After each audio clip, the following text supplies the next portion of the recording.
So hello everyone and good evening सभी को। उम्मीद करता हूँ मेरी वॉइस प्रॉपर आ रही हुई सभी तक। एक बार कंफर्म कर देंगे फिर हम लोग स्टार्ट करते हैं आज का लेक्चर, जो कि रहने वाला है दो। यहाँ पे हम इंपॉर्टेंट टॉपिक्स देखने वाले हैं। ग्रेविटेशन एक चैप्टर है एंड दूसरा है वर्क एंड एनर्जी। दोनों ही आज के ही लेक्चर में करने वाले हैं, ठीक है।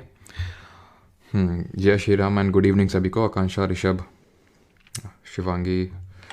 नाम देखो, मर्दों का मसीहा टोनी स्टार्क। चले तो स्टार्ट करते हैं फिर। और बारिश हो रही है। बारिश कहाँ हो रही है भाई? हाँ, वॉइस तो आ रही है ना? हाँ, प्रॉपर है, ठीक। नाम ले लो सर। दिनेश कुमार साहू हमारे बीच मौजूद हैं। सभी लोग जो है तालियों की गड़गड़ाहट से इनका स्वागत करेंगे, ठीक है। तो फिर स्टार्ट करते हैं अभी ग्रेविटेशन को, ठीक है। अच्छा, ग्रेविटी जब मैं बोलता हूँ तुम्हारे दिमाग में क्या आता है? क्या आता है तुम्हारे दिमाग में? सबसे पहले न्यूटन और न्यूटन का सेव, ये दो चीज़ें आती होंगी। न्यूटन और उनका सेव, कि भाई न्यूटन बैठे थे, सेव गिर गया। अब फिर तुम एक्सक्यूज़ दोगे कि बाकी जब चीज़ें गिर रही थी तो इनको क्या समझ नहीं आ रहा था? तो क्या न्यूटन में ही? तो भाई अब उनको तब समझ में आ गया। आप खुद सोचो ये बात, इनको ये कब डिस्कवरी करी? जब हमारे यहाँ बैटल्स लड़े जा रहे थे। बैटल ऑफ प्लासी कब लड़े गए थे? 1757 में। इससे भी 80-90 साल पहले, उससे भी 80 साल अप्रॉक्सीमेटली 80 साल पहले इन्होंने ग्रेविटी की डिस्कवरी कर डाली थी। यानी कि 17th सेंचुरी में इन्होंने इसकी खोज कर डाली थी। लेकिन वो चीज़ छोड़िए अभी। ग्रेविटी से आप समझते हैं कि भाई ग्रेविटी का मतलब है कि अर्थ जो है अट्रैक्ट कर लेती है ग्रेविटी से। मतलब कि आपके अंदर भी अगर ये पावर आ जाए तो आप उसको अट्रैक्ट कर लें।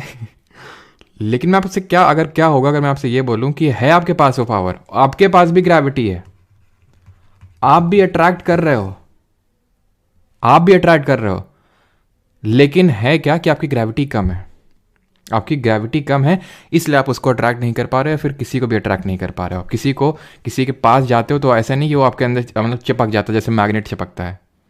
क्यों? लेकिन वहीं अगर हम बात करें, किसी भी चीज़ को अगर मैं छोड़ दूं ऊपर से, वो तुरंत नीचे चली जाएगी। कुछ भी नीचे चली जाएगी। क्यों? क्योंकि अर्थ ग्रेविटी लगा रही है। तो अभी मैंने बोला कि हम लोग भी ग्रेविटी लगा रहे हैं। जैसे ये मेरे सामने लैपटॉप रखा हुआ, ये भी मेरे पे ग्रेविटी लगा रहा है, मैं भी इस पे लगा रहा हूँ, लेकिन मेरे पे चिपकी नहीं रहा है। क्यों? तो उसका रीज़न हम समझेंगे अभी क्यों। वो रीज़न हमें देता है यूनिवर्सल लॉ ऑफ ग्रेविटेशन।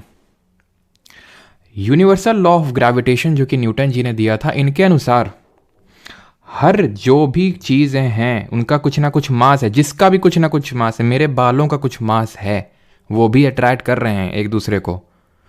तो जिनके पास भी मास है, जिन भी बॉडीज़ के पास मास है, वो एक दूसरे को अट्रैक्ट करती हैं। उसका जो किस फोर्स के साथ अट्रैक्ट करती हैं वो डायरेक्टली प्रोपोर्शनल होता है, यानी कि अनुपातिक होता है किसके? Product of these two masses. और इनवर्सली प्रोपोर्शनल होता है, क्या बोलते हैं उसको हिंदी में? व्युत्क्रमानुपाती होता है। किसके? डिस्टेंस का स्क्वायर का। इनके बीच की डिस्टेंस में आर ले लेता हूं तो उस डिस्टेंस का स्क्वायर का इनवर्सली प्रोपोर्शनल होता है ये फोर्स। ये बोलता है यूनिवर्सल लॉ ऑफ ग्रेविटेशन, यानी कि हर कोई वो कर रहा है।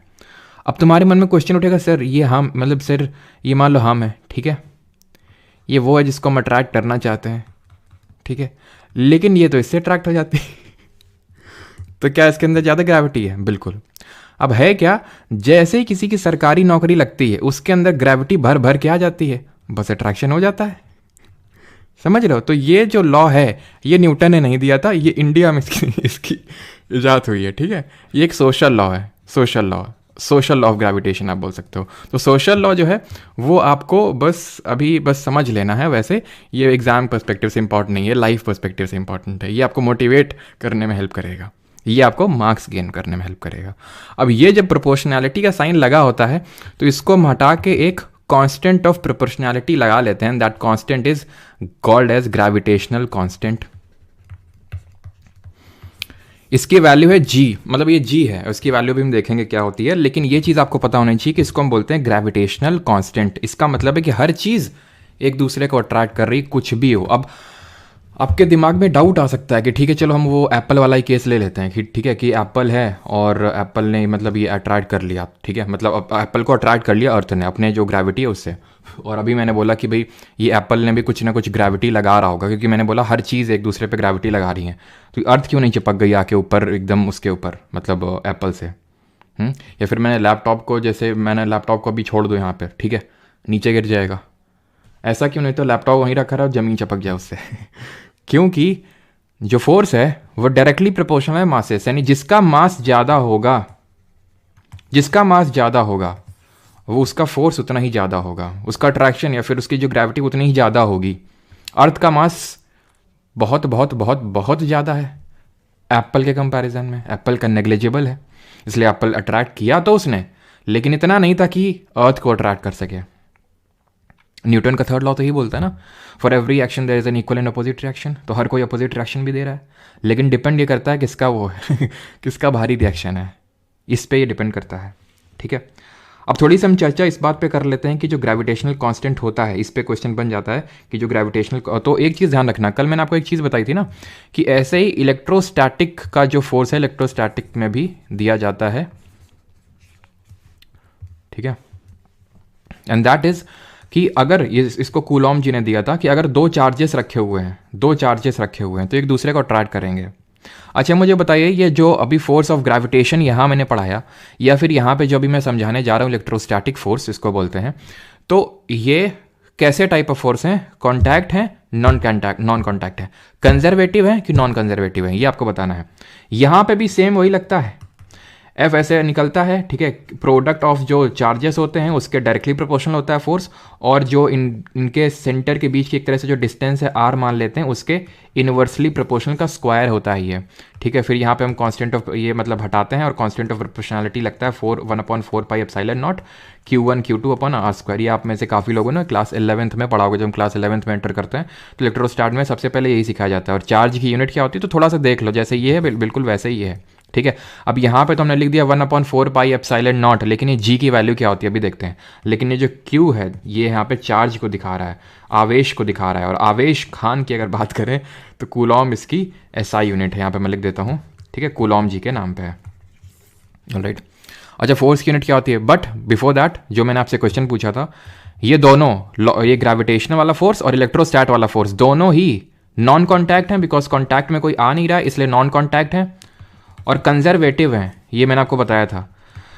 अगर स्प्रिंग फोर्स को छोड़ दें जो कि कॉन्टैक्ट फोर्स होता है, तो जितने भी नॉन कॉन्टैक्ट फोर्स हैं वो कंजर्वेटिव इन नेचर होते हैं, यानी कि work done is independent of path and work done in a closed path is 0।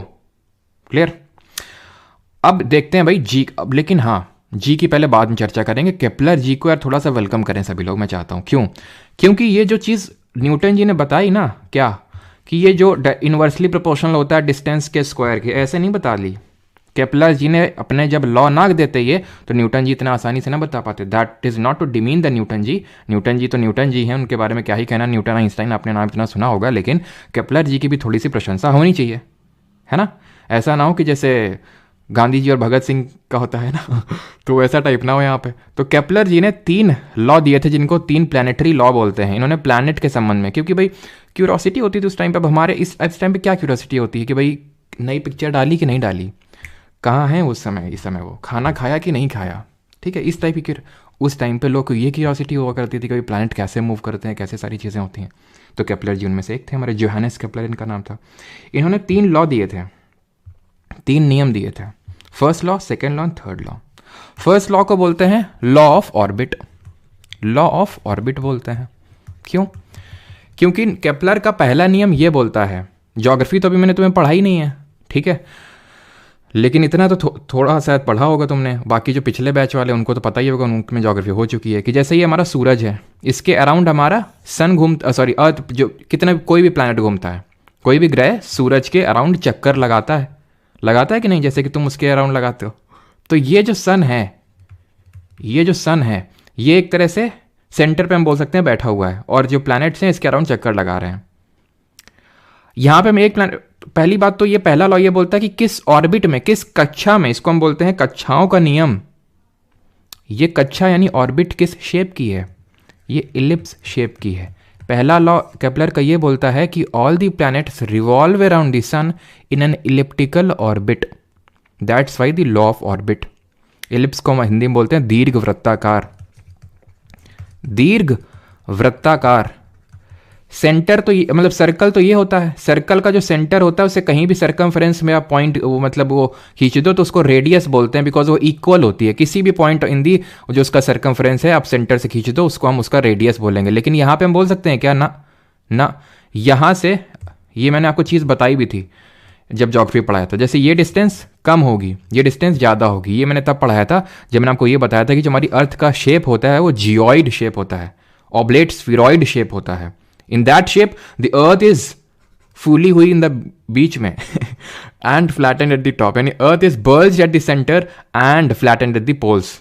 तो इस वजह से ये डिस्टेंस कम होती, ये डिस्टेंस ज़्यादा होती। तो सर्कल में अगर होता पूरा सर्कुलर तो सेम होती, ठीक है। तो एलिप्टिकल ऑर्बिट होता, पहली चीज़ आप समझ गया, ठीक है। इलिप्स आप में से काफ़ी लोगों ने पढ़ा भी होगा, कोनिक सेक्शन में इलिप्स, पैराबोला, हाइपरबोला, ये बोला वो बोला।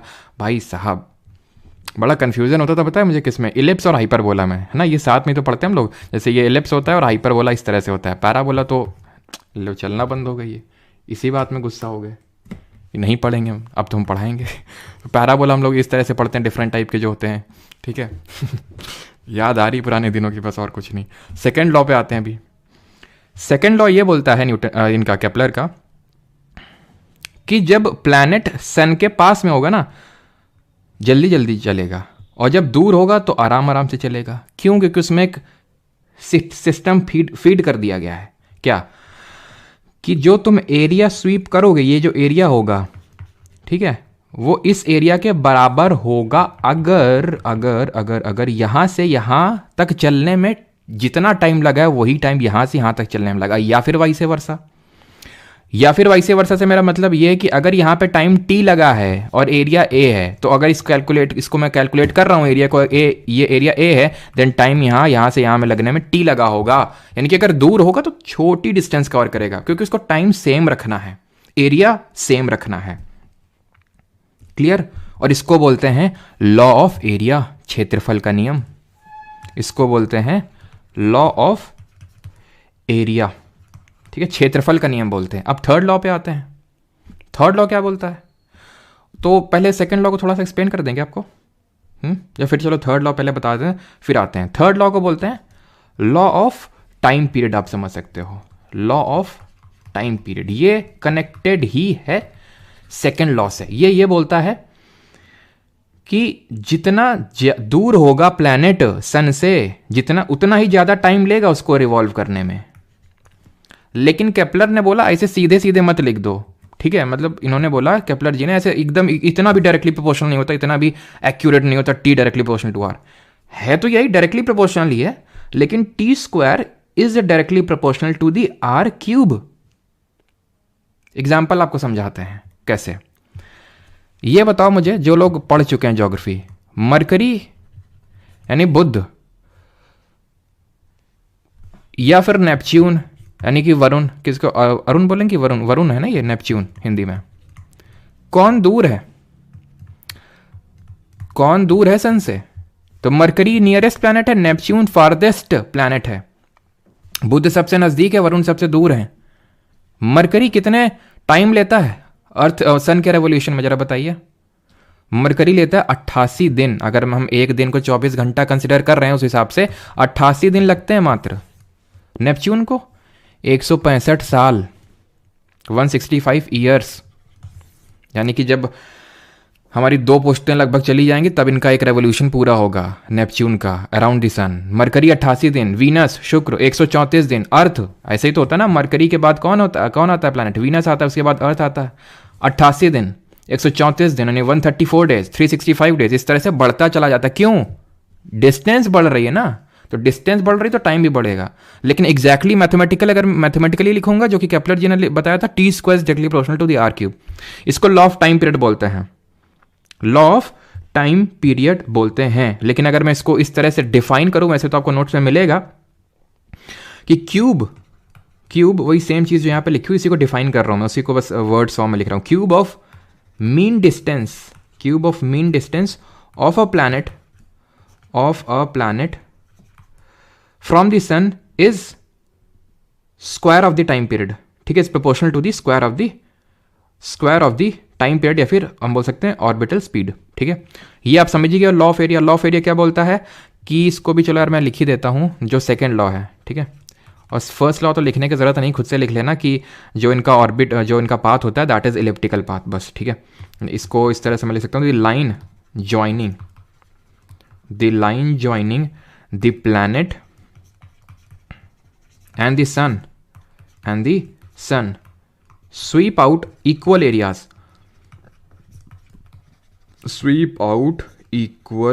areas in equal interval of time। यही तो मैंने आपको समझाया था, इंटरवल ऑफ टाइम। अब आगे बढ़ने से पहले मास एंड वेट पढ़ने से पहले हमने किसी को छोड़ दिया था, हमने किसी को इग्नोर कर दिया था और वो फिर गाना गाने लगा, मुझसे जो यूँ नज़रें चुराने लगे हो तो इसलिए उसको हम यहाँ पे भी छोड़ेंगे नहीं। कैपिटल जी, जिसको कि ग्रेविटेशनल कांस्टेंट हम बोलते हैं, इस पे क्वेश्चन आ चुके हैं अभी रिसेंटली आपके एसएससी एग्जाम में। क्वेश्चन क्या पूछा है? क्वेश्चन ग्रेविटेशनल कांस्टेंट, इसने क्वेश्चन ये पूछा एसएससी ने, इसकी वैल्यू कितनी होती है, ठीक, किसने डिस्कवर किया था वैल्यू को, इसकी एसआई यूनिट क्या होती है, एक तरह से यूनिट क्या होती है इसकी।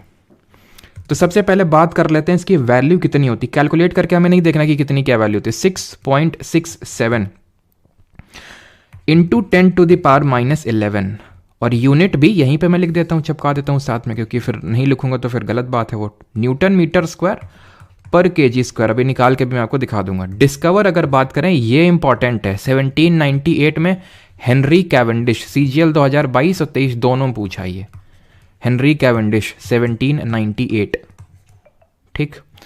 और अगर हम यहाँ पे बात करें, क्या बात करें, हाँ किसकी यूनिट अभी निकाल के मुझे आपको बतानी, तो F = G m1m2/r² लिखा था अभी मैंने।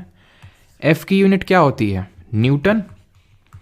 G की निकालनी है, M मास की होती है kg, तो kg स्क्वायर, और R का मतलब है डिस्टेंस की मीटर, और मीटर स्क्वायर हो जाएगा बिकॉज स्क्वायर लगा हुआ है। तो newton metre square upon kg square, उसी को बोल देते हैं न्यूटन मीटर स्क्वायर पर kg स्क्वायर। तो ये कैपिटल G की वैल्यू हो गई। अभी स्मॉल g और कैपिटल G दोनों अलग हैं, जैसे कि पार्ले जी और AG दोनों में अंतर है, ठीक है।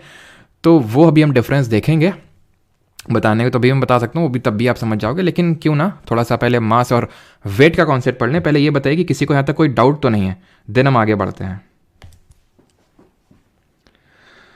क्या जान करंट अफेयर में आएगी? क्या चीज़ जान करंट अफेयर? जनवरी करंट अफेयर्स अभी संडे क्लास होगी, और एक चीज़ सैटरडे को आप लोगों की कल फ्राइडे है ना, थर्सडे, तो कल आप लोगों की क्लास होगी, साउंड चैप्टर होगा आपका। फ्राइडे को क्लास नहीं होगी, सैटरडे को क्लास होगी। स्टैटिक जीके का एक टॉपिक करेंगे एंड दैट इज सेंसस एकमात्र स्टैटिक जीके टॉपिक में जो पिछले बैच में नहीं करवाया था, तो कॉमन ही हो जाएगा, और बिकॉज डिमांड भी आ रही थी, है ना, तो मतलब काफ़ी सारे लोग डिमांड भी कर रहे हैं, तो सेंसस हम लोग कर लेंगे, ठीक है, क्लियर है, नो डाउट। IB Tier 2 के लिए बैच स्टार्ट करो भाई, बैच नहीं स्टार्ट करेंगे, जो है यूट्यूब पे ही आएगा फ्री, ठीक है, कोशिश करते हैं टाइम निकाल के, जो भी आएगा यूट्यूब पे ही आएगा। तो difference between mass and weight, तो मास और वेट, मास को बोलते हैं हिंदी में द्रव्यमान, ठीक है, द्रव्यमान बोलते हैं, और वेट को बोलते हैं भार, द्रव्यमान और भार। बताइए मास के रिगार्डिंग क्या आपने कल सीखा था, जल्दी से खुद से रिकॉल करिए, मास में रिगार्डिंग मैंने आपको कल बताया था, याद करिए, न्यूटन की गति का पहला नियम, फर्स्ट लॉ ऑफ न्यूटन, कुछ याद आया आपको कि भाई जो मास है वो इनर्शिया है। मास क्या है? मास आपका इनर्शिया है, दैट मीन, अभी रुक जाओ, ठीक है, अभी फिर बाद में पूछना फिर ये चीज़, चलो। तो ये मास आपका इनर्शिया होता है, और ये जो होता है ये किसी बॉडी का कांस्टेंट होता है। Constant in the sense, constant का मतलब ये नहीं कि जैसे मेरा मास अगर कुछ फॉर एग्जांपल 60 kg है, दैट मीन्स कि मेरा जो मास है हमेशा 60 kg रहेगा, ठीक है। मैं खाना खाऊंगा, मोटा हो जाऊंगा तो बढ़ेगा, पतला हो जाऊंगा तो कम हो जाएगा। मेरा कहने का मतलब है मैं कहीं भी चले जाऊँ, कहीं भी ब्रह्मांड में कहीं चला जाऊँ, चांद में चला जाऊँ, स्पेस में चला जाऊँ, किसी और प्लैनेट में चला जाऊँ, मास कांस्टेंट रहेगा, but weight not constant. Weight constant नहीं रहेगा। वेट है क्या? वेट फोर्स है। वेट फोर्स है, वो फोर्स जिससे कि अर्थ हमारी किसी चीज़ को अट्रैक्ट करती है, किसी मास को अट्रैक्ट करती है, अपने पास बुलाती है, आ जाओ मेरे पास, ठीक है, ये है। अब किस एक्सेलरेशन के साथ बुलाती है? फोर्स क्या होता है? फोर्स न्यूटन का second law, mass into acceleration, द्रव्यमान गुणित त्वरण, यहाँ पे एक्सेलरेशन की जगह क्या रखेंगे, क्योंकि ग्रेविटी है वहाँ पे, जो फोर्स लग रहा है कि वो ग्रेविटी की वजह से लग रहा है, एक्सेलरेशन ड्यू टू ग्रेविटी, यानी कि यहाँ पे m इंटू जी, तो ये हो जाएगा आपका वेट। वेट एक तरह का फोर्स ही है, वेट एक तरह का फोर्स ही है, बिकॉज हमें पता है कि अर्थ जो है हर चीज़ को, हर ऑब्जेक्ट को एक सर्टेन फोर्स से अट्रैक्ट करती है अपनी तरफ, और वो डिपेंड करता है उसके मास और उस ग्रेविटी, लग रही ग्रेविटी पे। मास कांस्टेंट होता है हर जगह, बट ग्रेविटी डिफर करती है। अब हम यहाँ पर क्या इतनी जल्दी जल्दी आज क्या स्लाइड लगी हुई थोड़ा टाइम नहीं मिल रहा है हाथ खोलने का, चलो तो अब हाथ खोल लेते हैं थोड़ा। तो मास इनटू ग्रेविटी, ठीक है। अब ग्रेविटी वैरी कर सकती है, तो हम पढ़ लेते हैं भाई variation in gravity. Variation in gravity यानी कि जो गुरुत्वाकर्षण बल है उसमें किस किस तरह से तब्दीलियां होती हैं। देखो, पहला, gravity is more in poles, gravity जो है is more in poles than in equator, than in equator. Equator और पोल्स तो सभी को पता है ना। इक्वेटर का मतलब है ये अर्थ के इधर पे, सेंटर पे, भूमध्य रेखा पे, ज्योग्राफी पढ़ेंगे तो कायदे से समझ में आएगा आपको। ये पोल्स हैं, ध्रुव हैं, ध्रुव, ठीक है। यानी कि यहाँ पे ग्रेविटी ज़्यादा होगी पोल्स पे, और उसका भी रीज़न है क्योंकि यहाँ पे सर रेडियस कम होती है। पिछले बैच वालों को तो ढंग से समझ में आएगा क्योंकि वो चीज़ पढ़ चुके हैं कि भाई यहाँ पे ये जो चीज़, ये जो डिस्टेंस है वह समझ लो, ठीक है, इतने भी कोई रॉकेट साइंस नहीं। ये जो डिस्टेंस है वो कम है, ये जो डिस्टेंस है वो ज़्यादा है, इसलिए ग्रेविटी पोल्स में ज़्यादा होगी, इक्वेटर में कम होगी। दूसरा, ग्रेविटी जो है, ग्रेविटी डिक्रीजेज विद ऑल्टीट्यूड, यानी कि ऊपर हाइट बढ़ाएंगे ना, तो जो ग्रेविटी है वो कम हो जाएगी। Gravity decreases with altitude, with altitude. यहां तक की ध्यान रखिए कि जो आप जीवित है ना, पहले इसको धन्यवाद करिए ग्रेविटी को। क्यों मैंने बोला इसको ग्रेविटी को धन्यवाद किए, और क्यों, अगर ग्रेविटी नहीं रहेगी तो हम एग्जिस्ट कर ही नहीं सकते हैं, कमेंट में बताइए। तीसरा, gravity in moon is 1/6 of earth, gravity in moon is 1/6 of what, of earth's gravity, earth's gravity। अब जो अर्थ की ग्रेविटी है स्मॉल g, इसकी वैल्यू होती है 9.8 मीटर पर सेकेंड स्क्वायर। कल भी मैंने क्लास में बताया था ये चीज़ आपको, जिसको कि अप्रॉक्सीमेटली हम कितना ले लेते हैं, 10 मीटर पर सेकेंड स्क्वायर ले लेते हैं न्यूमेरिकल सॉल्व करने के लिए। कैपिटल जी अलग है, वो अभी हमने देखा था 6.67 × 10⁻11 न्यूटन मीटर स्क्वायर पर kg स्क्वायर, वो, और ये जी में अलग है। ये जी, ए जी, मतलब ये जी जो है ये वैरी करता है, पोल्स में ज़्यादा होगा, इक्वेटर में कम होगा, ऑल्टीट्यूड के साथ डिक्रीज होगा। ग्रेविटी मून की, जो मून की होती है वो कम है। ये यूनिवर्स में कांस्टेंट है, it is the universal gravitational constant. कहीं भी चले जाओ ये कांस्टेंट रहेगा, इसकी वैल्यू वैरी नहीं करेगी, चेंज नहीं होगी, ठीक। और अभी जो मैंने आपसे क्वेश्चन पूछा था कि क्यों हम एग्जिस्ट नहीं करेंगे अगर ग्रेविटी नहीं होगा, उसका रीज़न है कि जो हमारा एटमॉस्फियर है, जो वायुमंडल है, उसको होल्ड करके ग्रेविटी नहीं रख रखा है।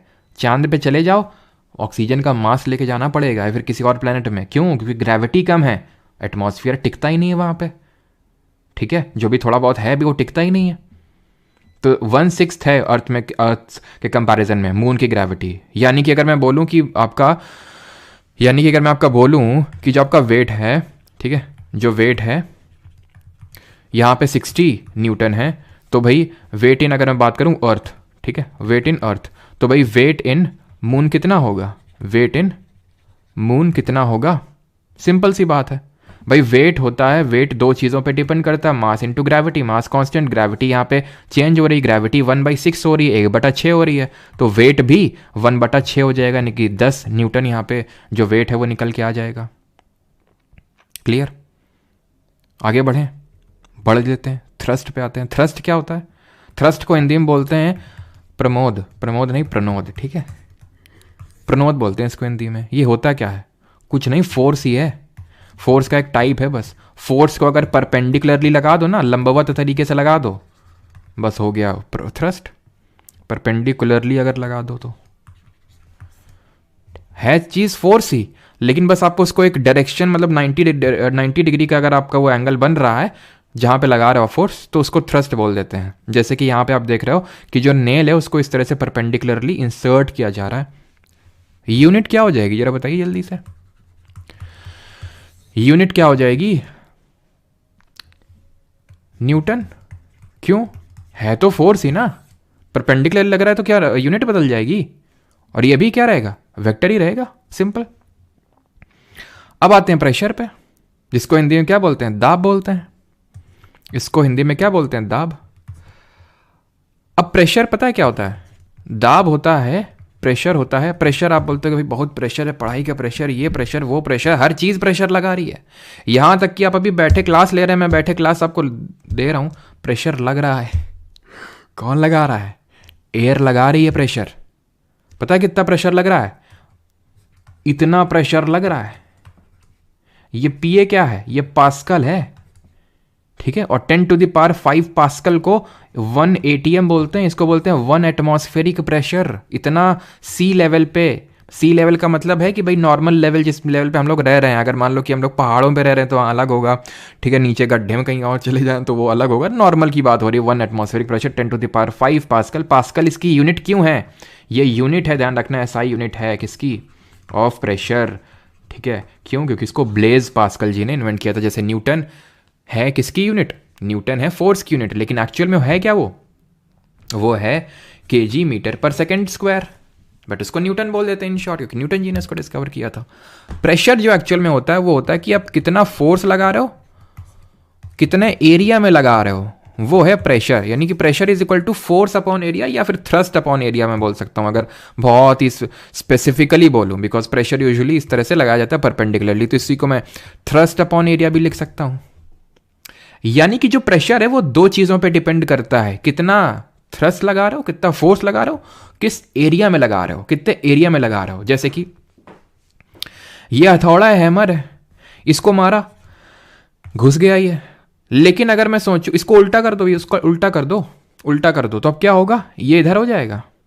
यानी कि इस बार जो फोर्स लग रहा है, थ्रस्ट लग रहा है, उतना ही लगा रहा हूं मैं, जितना मान लो कि 10 न्यूटन का लगाया तो पिछली बार, इस बार भी 10 न्यूटन का ही लगा रहे हैं, ठीक है। अब घुस जाएगा क्या? नहीं घुसेगा। क्यों? क्योंकि जो अब ये जो लग रहा है ना, क्या फोर्स, वो ज़्यादा एरिया में लग रहा है, वो ज़्यादा एरिया में लग रहा है। जैसे कि जब आप चलते हैं कहीं पे भी सैंड में, रेत में, ठीक है, रेत में अगर आप चलते हैं, ठीक है, तो रेत में अगर आप अपना खड़े हो जाएं, एकदम खड़े हो जाएं, तो पूरा वेट आपका सर्टेन स्पेसिफिक एरिया में लग रहा है, बहुत ही कम एरिया में। अगर आप लेट जाएं तो उतना ज़्यादा डिस्प्लेसमेंट नहीं करेगा, वो रेत के अंदर ज़्यादा घुसेगे नहीं। जैसे बेड होता है, बेड में खड़े हो जाते हो, छोटे में करते ही होगे, अभी भी करते ही होगे तो मम्मी मना करती होंगी कि खड़े मत हो जाना उसमें, ठीक है, अगर मतलब वैसे तो बेड घुस जाता है अंदर। क्यों? क्योंकि बहुत स्मॉल एरिया में आपका वो प्रेशर लग रहा है। आप लेटते हो तो नहीं लगता है, क्योंकि आपका एरिया बढ़ गया। यानी कि प्रेशर जो है दो चीज़ों पर डिपेंड कर रहा है, थ्रस्ट फोर्स के डायरेक्टली प्रोपोर्शनल अनुपातिक है, और एरिया के इन्वर्सली प्रोपोर्शनल है, व्युत्क्रमानुपाती है। यानी एरिया को कम करो अगर प्रेशर, जैसे कि तुम हो, ठीक है, तुम हो, इंजेक्शन लगता है, बचपन में कहीं और लगता था, अभी तो हाथ में लगता है, तो क्या होता है उसमें जो सिरिंज होती है, सिरिंज कितनी नीडल उसकी पतली होती है कि नहीं, एकदम पॉइंटेड होती है। सोचो अगर वो ब्लंट हो, है इतनी मोटी हो, है फिर कैसे लगाना पड़ेगा? जैसे कि ठक ठक मार के एकदम, जैसे इंटेंसिटी समझ रहे हो, तो जैसे कि मतलब भैंस अगर जानवरों के लगाते हैं वैसे उनके भी वही लगता है, लेकिन फिर भी तो मतलब कितनी पॉइंटेड होती है वो, इसीलिए क्योंकि एरिया कम रखा जाता है, ताकि जो प्रेशर है वो क्या लगाना पड़ेगा, एरिया कम होगा, ठीक है, एरिया कम होगा। एरिया किस चीज़ का? ये, ठीक है, ये इस चीज़ का। और थ्रस्ट जितना ज़्यादा होगा प्रेशर उतना ज़्यादा होगा, एरिया जितना कम होगा आपका प्रेशर, एरिया जितना कम प्रेशर उतना ही ज़्यादा लगेगा, ठीक है, सिंपल। तो आप जितना ज़्यादा इस पर मतलब प्रेशर लगेगा तो आप पे कम वो दबाव पड़ेगा, वो फिर समझ गए आप कि प्रेशर होता क्या है, थ्रस्ट अपॉन एरिया। अब ये जो प्रेशर है अभी मैंने बताया, चलिए इसके यूनिट समझ लेते हैं, ठीक है। यूनिट क्या होगी? यूनिट तो मैंने लिख दी कि भाई पास्कल है वैसे, ठीक है, क्योंकि लेकिन वो पास्कल है क्या चीज़? जैसे केजी मीटर, न्यूटन क्या है? न्यूटन है केजी मीटर पर सेकेंड स्क्वायर। उसी तरह ये क्या है? तो प्रेशर है फोर्स अपॉन एरिया। फोर्स क्या होता है? न्यूटन, ठीक है, सिंपल मैं न्यूटन लिख रहा हूँ, ठीक है, या फिर मैं चलो न्यूटन ना लिख के केजी वही लिख लेता हूँ, ठीक है। फोर्स की मतलब जो यूनिट होती है केजी मीटर पर सेकेंड स्क्वायर, ठीक है, पर सेकेंड स्क्वायर। ऊपर लिखूँ नीचे लिखूँ? चलो नीचे लिख लेता हूँ, per second square. Area metre square होता है, मीटर स्क्वायर होता है ना एरिया, तो तो मीटर से मीटर कैंसिल होगा तो क्या हो जाएगा, केजी मीटर इनवर्स, और या फिर इसको मैं केजी पर मीटर पर सेकेंड स्क्वायर बोल सकता हूँ, ठीक है, इस तरह से लिख सकता हूँ मैं। चलो फिर से ढंग से लिख देता हूँ यहाँ पे, क्योंकि 1 मीटर ऊपर जाएगा तो केजी पर मीटर सेकेंड स्क्वायर, ठीक है। इसी को मैं बोल देता हूँ क्या, इसी को मैं पास्कल बोल देता हूँ इन शॉर्ट, क्योंकि जो ब्लेस पास्कल जी थे उन्होंने इसकी मतलब इसमें इन्वेंशन किया था, इसलिए उनको थोड़ा सा क्रेडिट देने के लिए या फिर उनकी थोड़ी रिस्पेक्ट के तौर पे हम ये कर देते हैं। बाकी तो आप इसको ये भी बोल सकते हैं कि थ्रस्ट की यूनिट मतलब न्यूटन होती है इन शॉर्ट, और एरिया की क्या होती है, मीटर स्क्वायर, तो न्यूटन पर मीटर स्क्वायर भी लिख सकते हैं। तो आपसे कभी 3 ऑप्शन दे दे कि which of the following is not a unit of pressure, एक ये दे देगा, एक ये दे देगा, पास्कल लिख देगा, और एक हो सकता है कुछ और लिख दे, न्यूटन लिख दे, ठीक है। तो इस तरह से क्वेश्चन पूछ लेगा, ठीक है। 4 सही से, सिद्धार्थ बेटा सुधर जाओ। चलो तो अभी आते हैं प्रेशर इन फ्लूइड्स पे, ठीक है। तो फ्लूइड पे अगर हम बात करें, फ्लूइड भी प्रेशर लगाते हैं, फ्लूइड भी प्रेशर लगाते हैं। जैसे ये फ्लूइड, ये मान लो कि इसमें कुछ फ्लूइड भरा है, फ्लूइड का मतलब है कि कुछ भी, पानी, शहद, तेल, कुछ भी हो सकता है, ठीक है। लिक्विड का मेरा मतलब है लिक्विड, ठीक है। तो कहीं भी तुम छेद कर दो, पानी एकदम बहुत तेज़ी के साथ निकलेगा, जितना नीचे छेद करोगे उतना ही तेज़ी के साथ पानी निकलेगा, जितना ऊपर रखोगे उतना ही कम तेज़ी के साथ पानी निकलेगा। होता है कि नहीं होता है। तो प्रेशर जो फ्लूइड लगा रहा है, ठीक है, इसको चलो मैं आपको थोड़ा सा समझाता हूँ। जैसे कि तुमने हरकत ज़रूर करी होगी, मग्गा लिया होगा जिससे नहाते होगे, ठीक है, और ऐसे उल्टा जो है इसको ऐसे डुबोया होगा अंदर, है ना, खूब अंदर, अभी छोड़ देते होगे, बहुत तेज़ी के साथ ऊपर आता होगा। ऊपर क्यों आया वो, क्यों आया वो ऊपर? या फिर सिंपल, कई चीज़ें हम डालते हैं पानी में, वो कुछ तैरती रहती हैं, कुछ चीज़ें डूब जाती हैं, है ना। अभी भी तुम ये मग्गे वाली हरकत कितने लोग करते हैं, ज़रा सही बताना। नाटक हो सकता है तुम में से आज ही काफ़ी लोगों ने हरकत किया हो। तो ये क्यों होता है? क्योंकि कोई भी जो फ्लूइड होता है, कोई भी फ्लूइड होता है, वो ऊपर की तरफ कुछ ना कुछ प्रेशर लगा रहा है। कोई भी जो फ्लूइड होता है वो ऊपर की तरफ वो प्रेशर लगा रहा है, और उस प्रेशर को बोलते हैं बॉयंसी, यानी कि उत्प्लावन बल।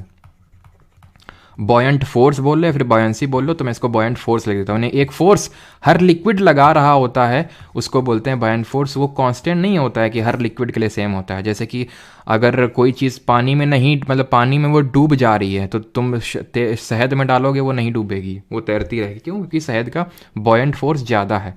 तो ये उसको जो बोलते हैं, यानी कि जो अपवर्ड फोर्स लगा रहा है लिक्विड, ठीक है, upward force by liquid, upward force by any liquid या फिर एनी लिक्विड या फिर फ्लूइड बोल लो, उसको बॉयंट फोर्स बोलते हैं। हिंदी में उत्प्लावन बोलते हैं। अब कितना बल लगा रहा है, कितना बल लगा रहा है, इसको थोड़ा सा देख लेते हैं, ठीक है।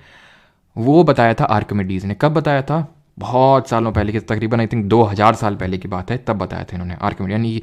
यानी कि जो हम वो पढ़ते हैं ना BC, और हम लोग पढ़ के आए थे कि भाई जिस साल इनका जीसस क्राइस्ट का जो जन्म हुआ था, उसके पहले जितने भी ईयर होते हैं वो BC और उनके बाद AD, ठीक है। तो ये हम लोग BC की बात कर रहे हैं। तो आर्किमिडीज जी ने ये बताया था, ठीक है। क्या बताया था इन्होंने? कि कितना बॉयंट फोर्स लगेगा। तो इन्होंने बताया कि कोई भी बॉडी जो किसी फ्लूइड में इमर्ज्ड है, पार्शली है, फुल्ली है, तो उस पर उतना ही बॉयंट फोर्स लग रहा होगा नीचे से ऊपर की तरफ, जितना पार्ट लिक्विड का उसने डिस्प्लेस कर रखा है। ये तो पूरे घुस गए, इतना ही लग रहा है उन पे, जितना इनका मास है ना, जो मतलब सॉरी, जितना इन्होंने पानी को रिप्लेस किया है। अगर आप कोई चीज़ पानी में डालते हो तो आपका वाटर लेवल बढ़ जाता है ना। क्यों? क्योंकि उसने जगह घेर ली उतनी पानी की। जितनी जगह घेरी उसका कुछ मास होगा, वही लग रहा है। बस यही बोला था आर्किमिडीज जी ने, यही बोला था।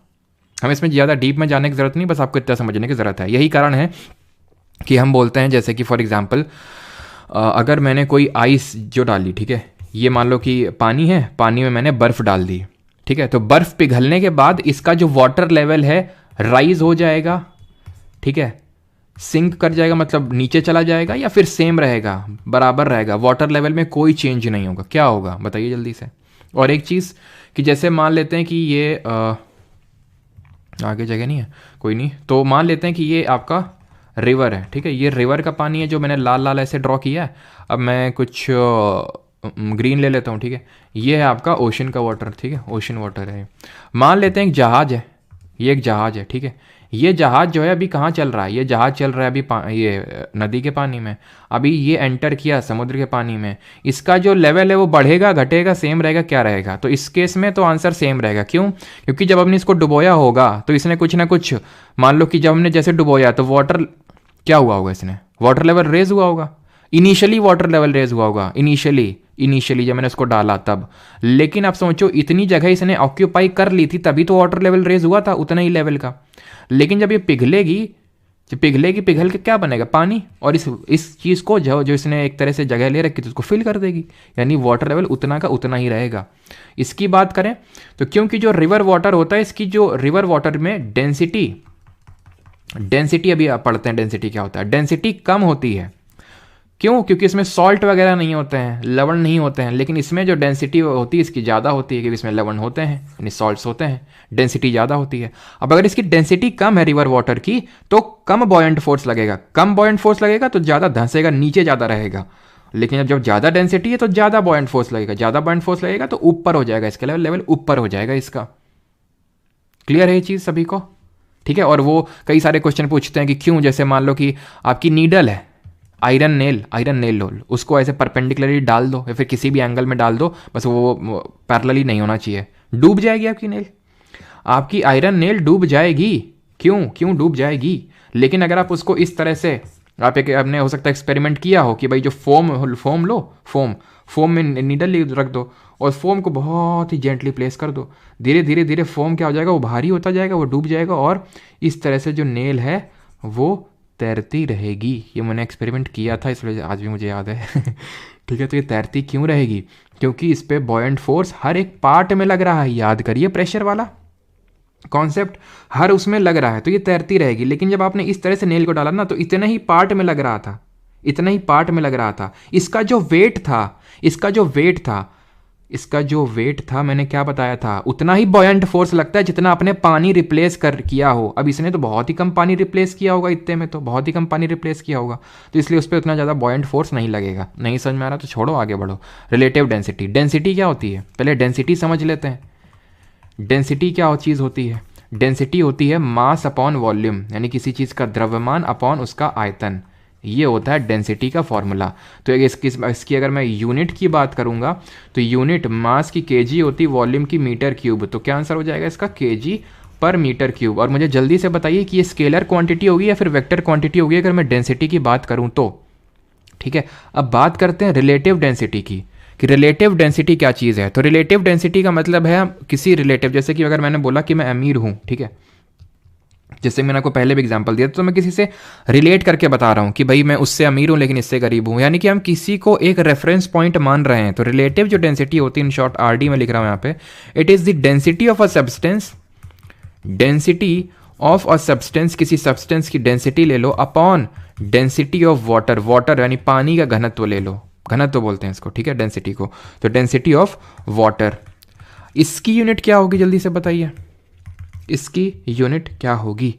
तो ये बताना, डेंसिटी की तो मैंने बता दी, ठीक है, तो ये भी तो डेंसिटी है एक तरह से, तो इसकी यूनिट की भी क्या होगी जल्दी से बताओ, लिख दो। तो यहाँ पे जो डेंसिटी होगी वो स्केलर क्वांटिटी होगी, ठीक है। अब यहाँ तक किसी कोई डाउट तो नहीं है, पूछ लेगा। और मैं देखता हूँ भाई कि कितने लोगों का आंसर आता है।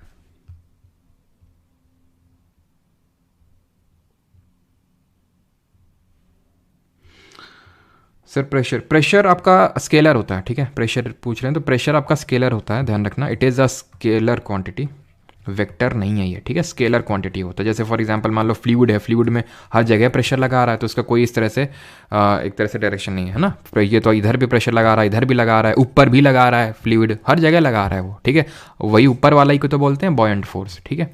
और रिलेटिव डेंसिटी की नो यूनिट, ध्यान रखना, कोई यूनिट नहीं होती। क्यों नो यूनिट?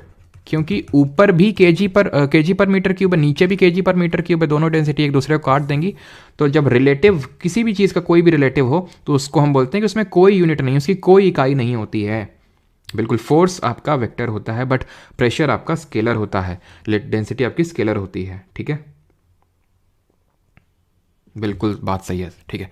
चलिए अब बढ़ते हैं अपने अगले टॉपिक की तरफ, and that is work and energy, ठीक है। इसको स्टार्ट करने से पहले मैं तुम्हारी आंखें खोलना चाहूँगा। तुमको लग रहा होगा तुमने बहुत पढ़ाई करी आज ना, बैठे रहे कुर्सी पे, गए ठीक है लाइब्रेरी में, तुम पहले लाइब्रेरी में हो, ठीक है, तुम सुबह आए लाइब्रेरी में, ठीक है, तुम पढ़ रहे हो, तुम गए थोड़ी कॉफ़ी पिए, तुम गए थोड़ा सा टहल के आए, फिर पढ़ ही रहे हो रात मतलब अभी तक, ठीक है। मैं बोलूँ कि तुमने अभी ज़ीरो वर्क किया, या फिर हो सकता है बहुत बहुत बहुत मतलब ना के बराबर वर्क किया हो थोड़ा बहुत, लेकिन ना के बराबर वर्क किया हो, या फिर ऑलमोस्ट ज़ीरो आप मान लो उसको। कैसा लगेगा आपको? गुस्सा हो गया ना आप? बिल्कुल। अब मैं आपको समझाता हूँ कि आपने कैसे वर्क नहीं किया, आपने कार्य क्यों नहीं किया, और ये एनर्जी क्या होती है, पावर भी पढ़ेंगे। Work, what is work? Work is when a force causes a displacement। कार्य वो है जो कोई विस्थापन करे। विस्थापन क्या है? इनिशियल पोजीशन और फाइनल पोजीशन के बीच का डिफरेंस। लेकिन तुम तो सुबह जिस कुर्सी में थे, जिस जगह में थे, वहीं पे हो, डिस्प्लेसमेंट ज़ीरो, तो वर्क ज़ीरो, खत्म। समझ गए? तो तुमने केमिकली भले काम किया हो, तुमने मस्कुलर भले काम किया हो, लेकिन फिजिकली अगर हम बात करें, फिजिक्स के हिसाब से तुमने ज़ीरो वर्क किया है। कूली वो भी ज़ीरो वर्क करता है। वो क्यों ज़ीरो वर्क करता है? वो तो डिस्प्लेसमेंट करता है, सामान लेके इधर उधर गया, लेकिन फिर भी उसने ज़ीरो वर्क किया। क्यों? क्योंकि जो वर्क है, वर्क ये पॉजिटिव भी हो सकता है, ये नेगेटिव भी हो सकता है, ये ज़ीरो भी हो सकता है। क्यों? क्योंकि वर्क का जो फॉर्मूला होता है, जो कार्य होता है, वो होता है फोर्स इनटू डिस्प्लेसमेंट। ये इसका फॉर्मूला होता है। बल गुणित विस्थापन, ये होता है कार्य। अगर मैं एकदम प्रिसाइजली लिखूं ना, अब क्योंकि तुमने ट्रिग्नोमेट्री तो पढ़ी होगी थोड़ी बहुत, तो इतना तो समझ ही सकते हो कि अगर मैं लिख रहा हूं इसका स्केलर प्रोडक्ट, इसको इस तरह से लिखते हैं। अगर एकदम प्रिसाइजली मैं बात करूं तो एफ डॉट एस, ठीक है। अब इस स्केलर प्रोडक्ट को मैं खोलूंगा ना, तो एफ एस कॉस थीटा आएगा।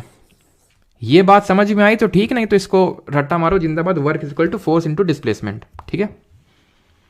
अब कॉस थीटा वाली बात पता है मैंने क्यों बताई? क्योंकि मुझे पॉजिटिव, नेगेटिव और जीरो समझाना है, तो समझ में तो वैसे भी आ जाएगा, लेकिन अगर कॉस थीटा तो थोड़ा बहुत जानते होगे तो ये और समझ में आ जाएगा कि पॉजिटिव कब होता है, नेगेटिव कब होता है और जीरो कब होता है। पॉजिटिव तब होता है जिस डायरेक्शन में आप फोर्स लगाते हैं उसी डायरेक्शन में डिस्प्लेसमेंट होता है, यानी कि force and displacement have same direction, इन दोनों की दिशाएं सेम है। ये दिशा पीछा नहीं छोड़ रही है ना, तो फोर्स एंड डिस्प्लेसमेंट, कोई भाई दिशा नाम का बुरा नहीं मानेगा, ठीक है, बस मजाक के लिए है। तो force and displacement have same direction. Negative when force and displacement are anti parallel. यहां क्या है? Force and displacement have same direction, मतलब दे आर पैरेलल, समानांतर है। जीरो बाद में समझते हैं, पहले पॉजिटिव नेगेटिव समझ लेते हैं, ठीक। ये डब्बा है, खिसकाया तुमने इधर की ओर तुम फोर्स लगा रहे थे, और इधर ही की तरह वो खिसका भी। जहां लग रहा था वहीं, जहां फोर्स लगाया वहीं डिस्प्लेसमेंट हुआ, पैरेलल हुआ, तो पॉजिटिव होगा वर्क। जो भी होगा, डिस्प्लेसमेंट किए हो तो पॉजिटिव होगा। अगर तुमने चाहे जितना धक्का लगा लिया, तुमने कुछ भी हिला तक नहीं पाए उसको, यहां पे खड़े हुए हो तुम, अभी जीरो वर्क डन किए हो तुम, क्योंकि डिस्प्लेसमेंट हुआ ही नहीं। अब मान लेते हैं ये गाड़ी है, किसी ने बोला, एक एडवर्टाइज आता था ना, चलो वो एडवर्टाइज छोड़ो, ये मतलब मान लो कोई गाड़ी, तुमसे किसी ने बोला धक्का लगा दो, या फिर मान लो ये ढलान में, ठीक है, ढलान में पीछे की तरफ आ रही है, तो तुमसे बोला किसी ने धक्का लगा दो। तुम धक्का लगा रहे हो लेकिन वो पीछे आ रही है, धक्का लगा रहे हो पीछे आ रही है, धक्का तुम इधर लगा रहे हो, फोर्स इधर लगा रहे हो, डिस्प्लेसमेंट कहाँ हो रहा है? पीछे। Work done negative. एक और एग्जाम्पल नेगेटिव वर्क डन का, ये टग ऑफ वॉर जिसको आप बोलते हो, रस्सी खेल है ना, तो रस्सी इसको टग ऑफ वॉर जिसको बोलते हैं। तो इसमें क्या होता है, जैसे मान लो कि ये जो लोग हैं ना, ये लोग जीत रहे हैं, ये विनर साइड है, ठीक है, ये इसमें विनिंग साइड है, ये लूजर है, मतलब लूज कर रहे हैं, ये मतलब हार रहे हैं। तो जो हार रहे हैं, फोर्स कहाँ लगा रहे हैं? फोर्स ये कहाँ पे लगा रहे हैं? फोर्स इधर को लगा रहे हैं। डिस्प्लेसमेंट कहाँ का हो रहा है इनको? डिस्प्लेसमेंट कहाँ का हो रहा है? इधर को हो रहा होगा ना, क्योंकि हार रहे हैं, मतलब ये ज़्यादा दम लगा रहे हैं, मतलब रस्सी इधर को जा रही है, तो मतलब ये फोर्स इधर को लगा रहे हैं, डिस्प्लेसमेंट इधर को हो रहा है, एंटी पैरेलल, यानी कि नेगेटिव होगा। समझ गए होंगे आप। जीरो कब होगा? जीरो दो केस में होगा। जीरो तब होगा जब डिस्प्लेसमेंट जीरो होगा, आपका कोई विस्थापन ही नहीं है, जिसका एग्जाम्पल मैंने दे दिया। एक तो आपका एग्जाम्पल कि आप बैठे हुए हैं सुबह से वहीं पे, हिले ही नहीं अपनी जगह से, तो ज़ीरो हो गया। ये वाला एग्जाम्पल दिया कि आपने कोई मान लो कि ये डब्बा है उसको आपने खिसकाया, खूब धक्का दिया, हिला ही नहीं, हिला ही नहीं, वो डिस्प्लेसमेंट जीरो, चाहे भले आपके पसीने छूट गए हों, केमिकली तो वर्क किया लेकिन फिजिक्स के हिसाब से नहीं किया। और दूसरा केस है जब फोर्स एंड डिस्प्लेसमेंट यानी बल और विस्थापन के बीच में का जो डायरेक्ट को जो एंगल है, ये जो कोण है वो 90 डिग्री हो। रखो इसमें कॉस थीटा में, F S cos 90 degree, cos 90 की वैल्यू जीरो होती है। जैसे कि एग्जाम्पल आपको देते हैं, एग्जाम्पल कूली जी हैं हमारे, कूली जी हैं, ठीक है, ग्रेविटी कूली के जो सामान ऊपर रखे है उसको नीचे बुला रही है, आ जाओ जी इधर से, लेकिन वो कूली बोला नहीं नहीं तुम्हें ऊपर रहना। फोर्स किधर को लगा रहा है, उधर को। डिस्प्लेसमेंट किधर को हो रहा है, विस्थापन किधर को, उधर को हो रहा है, चल उधर को रहा है ना, फोर्स ऊपर को, डिस्प्लेसमेंट इधर को, एंगल 90 डिग्री, कूली का वर्क जीरो, कूली का work zero, coolie surprise physics rocks, ठीक है। क्यों? क्योंकि दोनों के बीच का जो एंगल वो जीरो है, तो जो वर्क है वो जीरो इस केस में हो सकता है, कोई विस्थापन ना हो या फिर डिस्प्लेसमेंट और फोर्स के बीच का जो एंगल वो 90 डिग्री हो जाए। अब पॉजिटिव के केस में क्या होता है भाई, 0 डिग्री एंगल होता है, तो F S cos 0 degree, cos 0 की वैल्यू 1 होती है, simple positive. Negative work done कब होता है, जब एंटी पैरेलल होते हैं। एंटी पैरेलल का मतलब क्या होता है, 180 डिग्री। अब कॉस 180 डिग्री माइनस में होता है कि नहीं, -1, तो इसीलिए वो माइनस का एफ एस दे देगा आपको, खत्म। अब वर्क की यूनिट वगैरह देख लेते हैं। तो वर्क की बात करें तो फोर्स इनटू डिस्प्लेसमेंट, फोर्स क्या होता है न्यूटन, डिस्प्लेसमेंट क्या होता है मीटर, तो न्यूटन मीटर, ठीक है, न्यूटन मीटर। इसी को हम बोल देते हैं जूल, इसी को हम बोल देते हैं जूल, क्योंकि जेम्स जूल करके, जिनका जिक्र मैग्नेटिज्म चैप्टर वाले में भी होगा, बिकॉज इन्होंने heating effect of electric current दिया था, तो वहां भी चर्चा करेंगे। लेकिन जूल क्योंकि इन्होंने एक तरह से कंजर्वेशन ऑफ एनर्जी वाला कॉन्सेप्ट दिया था ना, इसलिए बस इनके नाम पे हमने इनके यूनिट, ये वर्क यूनिट को रख दिया, बिकॉज वर्क और जो एनर्जी है दोनों की सेम यूनिट होती है। वर्क मुझे बताइए स्केलर क्वांटिटी होगी कि वेक्टर होगी, स्केलर होगी कि वेक्टर होगी, जल्दी से बताइए। और इसको अगर कभी डिफाइन करने के लिए पूछ ले तो मतलब इसको इस तरह से डिफाइन कर सकते हैं कि एक जूल का वर्क कब किया गया होगा, जब 1 न्यूटन का फोर्स लगा के किसी चीज को 1 मीटर के लिए डिस्प्लेस किया गया होगा। या फिर ये भी तो मैं बोल सकता हूं 1 जूल का काम कब किया गया होगा, जब मैंने 2 न्यूटन का फोर्स लगा के किसी चीज को आधा मीटर डिस्प्लेस किया होगा। या फिर मैं ये भी तो बोल सकता हूं 1 जूल तब काम किया गया होगा जब मैंने आधा न्यूटन का फोर्स लगा के 2 मीटर किसी चीज को खिसकाया होगा। कुछ भी आप बोल सकते हो, बस वो 1 आना चाहिए राइट साइड में भी, अगर 1 जूल लेफ्ट साइड में है तो, सिंपल। और ये आपका स्केलर क्वांटिटी होगा, इसका डायरेक्शन से लेना देना नहीं है, ये ऐसी प्रॉपर्टी नहीं है जिसका डायरेक्शन से लेना देना हो। तो ये ऐसा तो नहीं कि हमने इस डायरेक्शन में वर्क किया, उस डायरेक्शन में वर्क किया, तो इसकी स्केलर क्वांटिटी है, अदिश राशि है। वर्क आप समझ गए। अब बढ़ते हैं आगे, अब बढ़ते हैं एनर्जी क्या होती है। यहाँ तक किसी कोई डाउट तो नहीं है, ठीक है, तब तक मैं एनर्जी का बताता हूँ, अगर किसी कोई डाउट होगा तो पूछ लेगा। तो energy is the capacity to do the work. Energy क्या है, कार्य करने की क्षमता, कैपेसिटी टू डू वर्क। और एनर्जी ही वर्क है, वर्क ही एनर्जी है। कैसे? मैंने खाना खाया, बायोलॉजी मैंने पढ़ाया था ना, खाना खाते हैं तो क्या होता है, जैसे हम लोग हैं, ठीक, खाना खाते हैं, डाइजेशन प्रोसेस होता है पूरा, डाइजेशन से जो डाइजेस्ट होता है, ठीक है, फिर वो विल्ली होती हैं स्मॉल इंटेस्टाइन में, ठीक है, जो सरफेस एरिया इंक्रीज करती हैं एब्जॉर्प्शन के लिए, वो फिर खाना जो है ग्लूकोज ज़्यादा सेल के पास, उस सेल में क्या होता है, फिर ब्लड आता है, ब्लड उनको ऑक्सीजन सप्लाई करता है, ऑक्सीजन सप्लाई करता है तो पूरा सेल के अंदर काम होता है। माइटोकॉन्ड्रिया क्या बनाता है, माइटोकॉन्ड्रिया को बोलते हैं power house of the cell. वो क्या बनाता है, एटीपी बनाता है, एडेनोसाइन ट्राइफॉस्फेट बनाता है, जिससे हमें क्या मिलती है, एनर्जी मिलती है। Energy currency of the cell बोलते हैं इसीलिए एडेनोसाइन ट्राइफॉस्फेट को। अब जो एनर्जी मिलती है उसे क्या करते हैं, काम करते हैं, वर्क करते हैं, ठीक है। इधर से किसी सामान को उधर उठा के रखा, ये किया वो किया, इतने सारे काम करते हैं। वो किस वजह से पॉसिबल हो पाए, मेरे अंदर एनर्जी स्टोर्ड है इसलिए। तो energy is nothing but capacity to do the work है एनर्जी। क्लियर? अभी उस पर आ रहे हैं, ठीक है। जो भी चीज मैंने अभी पढ़ाई नहीं है तो उसका डाउट क्यों पूछते हो।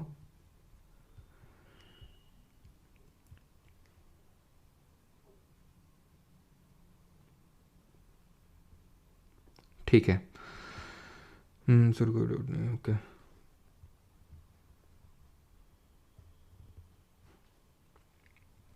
चलो ठीक है।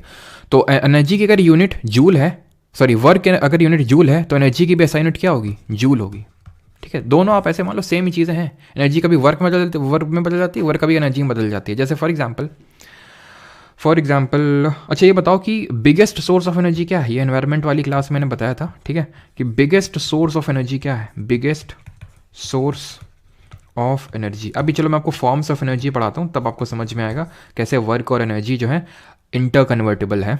तो बिगेस्ट सोर्स ऑफ एनर्जी हमारा सन, सूर्य से जितनी एनर्जी आ रही। भी कैसे ये बिगेस्ट सोर्स है सन ना, अभी रुक जाओ थोड़ा सा, भी ये भी पता चलेगा तुम्हें, लेकिन पहले फॉर्म्स ऑफ एनर्जी पढ़ लेते हैं। 2 फॉर्म्स ऑफ एनर्जी पढ़ेंगे, वैसे डिफरेंट फॉर्म्स ऑफ एनर्जी होती हैं, chemical energy, kinetic energy, potential energy, ये एनर्जी वो एनर्जी, जितनी कितनी एनर्जी होती हैं। जो कॉमन एनर्जी हम डे टू डे लाइफ में यूज़ करते हैं, जो आपके एग्जाम में आएंगी, वो हम पढ़ते हैं। 2 इंपॉर्टेंट वाली हैं, 2 इंपॉर्टेंट हैं। एक तो काइनेटिक एनर्जी, पहले हम काइनेटिक एनर्जी के बारे में पढ़ लेते हैं, एंड देन हम पढ़ेंगे पोटेंशियल एनर्जी। तो काइनेटिक एनर्जी इसको हम बोलते हैं गतिज ऊर्जा, हिंदी में बोलते हैं। जैसे मैंने हिंदी में बोला तो वैसे ही आपको तुरंत समझ में आ गया होगा इसका मीनिंग। गतिज ऊर्जा, जो ऊर्जा गति की वजह से मिल रही है, यानी कि वो एनर्जी जो किसी बॉडी में उसके मूवमेंट की वजह से आ रही है, उसमें मोशन की वजह से आ रही है, उस एनर्जी को बोलते हैं काइनेटिक एनर्जी। अभी मैं बैठा हुआ हूँ, मेरी काइनेटिक एनर्जी कितनी होगी? 0 होगी, मूव ही नहीं कर रहा हूँ मैं, ठीक है। मैं जैसे अपने पढ़ाते वक्त हाथ जैसे मूव कर रहा हूँ, अभी हाथ मूव कर रहा हूँ, तो मैं दिख रहा है नहीं दिख रहा है? मन की आंखों से देखो मैं मूव कर रहा हूँ, तो उसमें काइनेटिक एनर्जी है। अब जैसे मैं जोर से अपना हाथ लाया और तुम्हारे गाल में मार दिया, वो मैं खूब काइनेटिक एनर्जी बनाता ला रहा था। काइनेटिक एनर्जी आई और तुम्हारे गाल में एकदम आके छप गई काइनेटिक एनर्जी। तो मैंने तुम्हारे गाल पे अपनी एनर्जी को वर्क डन कर दिया। मेरा वर्क क्या था? मैंने तुम्हें थप्पड़ मारा। क्यों? क्योंकि वो काइनेटिक एनर्जी वर्क डन में तब्दील हो गई। वो एनर्जी उसमें तब्दील हो गई, वर्क डन में तब्दील हो गई। जैसे फॉर एग्जाम्पल मान लो कि यहाँ पर मुझे कुछ फोड़ना है, कोई चीज़ फूट नहीं रही है, ठीक है। मैं छत पे गया, मैंने यहाँ से कोई पत्थर एकदम फेंका, ठीक है। मैं पत्थर फेंका, ऐसे इसमें गिरा और टूट गया। ये चीज़ टूट गया, वो अभी नहीं टूट रहा था, मैंने ऊपर से फेंका। क्यों? क्योंकि ऊपर जब मैं गया ना तो एक फॉर्म ऑफ एनर्जी उसमें आई। वो एनर्जी, ये काइनेटिक एनर्जी नहीं है। काइनेटिक एनर्जी तो तभी आएगी, वो है तो काइनेटिक एनर्जी। देखिए जब मैं ऊपर गया ना, इसको यहाँ पे ले गया किसी भी चीज़ को, तो उसमें काइनेटिक एनर्जी नहीं है। लेकिन जब इसको मैंने छोड़ा, क्योंकि इसमें मूवमेंट हुआ, अब उस मूवमेंट की वजह से इतनी भयंकर इसमें एनर्जी आई, ठीक है, इसको काइनेटिक एनर्जी बोला और उसने उसको तोड़ दिया, उसने वर्क डन कर दिया, ठीक है। उसने वर्क उसमें, अरे यार ये सब चला गया, चलो कोई नहीं, मैं लिख देता हूँ यहाँ पे काइनेटिक एनर्जी। इसको बोलते हैं गतिज ऊर्जा, ठीक है। काइनेटिक एनर्जी जो किसी चीज़ के मूवमेंट की वजह से आती है। सिंपल है, इसमें बहुत ज़्यादा पीएचडी करने की जरूरत नहीं है। अब इसके फॉर्मूले के बारे में पता होना चाहिए। इसका फॉर्मूला क्या होता है? इसका फॉर्मूला होता है हाफ मास इंटू वेलोसिटी का square, half mv square. In short में यहाँ पे लिख देता हूँ, काइनेटिक एनर्जी यानी गतिज ऊर्जा equals to half mv square. ये एक फॉर्मूला इंपॉर्टेंट है। जहां मास है आपका द्रव्यमान, यानी कि मतलब m है आपका मास यानी कि द्रव्यमान, और v है वेलोसिटी यानी कि आपकी गति, ठीक है। तो अगर हम यहाँ पे बात करें, ठीक है, क्या बात करने यहाँ पे, ये बात करें कि काइनेटिक एनर्जी और मोमेंटम के बीच में क्या रिलेशन होता है। गतिज ऊर्जा रिलेशन, ठीक है, इन दोनों कुछ रिलेशन है, रिलेशन बिटवीन काइनेटिक एनर्जी। जैसे आप रिलेशन निकाल लेते हैं ना कहीं भी जाते हैं, तो वैसे बस इनका भी रिलेशन निकालिए, चाहे भले ज़बरदस्ती निकालें। जैसे काइनेटिक एनर्जी है ये, ठीक है, ये हाफ mv स्क्वायर है, हाफ mv स्क्वायर। हम ज़बरदस्ती रिलेशन निकाल लेंगे, हम नीचे m और ऊपर m से डिवाइड एंड मल्टीप्लाई कर देंगे, ऊपर m और नीचे m। जब ऊपर m करेंगे तो m स्क्वायर हो जाएगा। क्लियर है, किसी कोई दिक्कत नहीं। अब ऊपर m स्क्वायर v स्क्वायर है, जिसको मैं mv का होल स्क्वायर लिख सकता हूँ, नीचे हो गया 2m।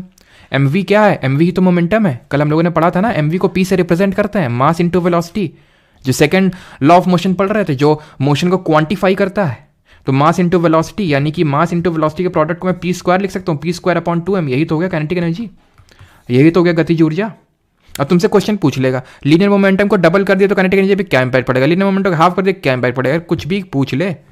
डबल करोगे लीनियर मोमेंटम को तो काइनेटिक एनर्जी 4 टाइम्स हो जाएगी। वो भी आपको करके दिखा देते हैं।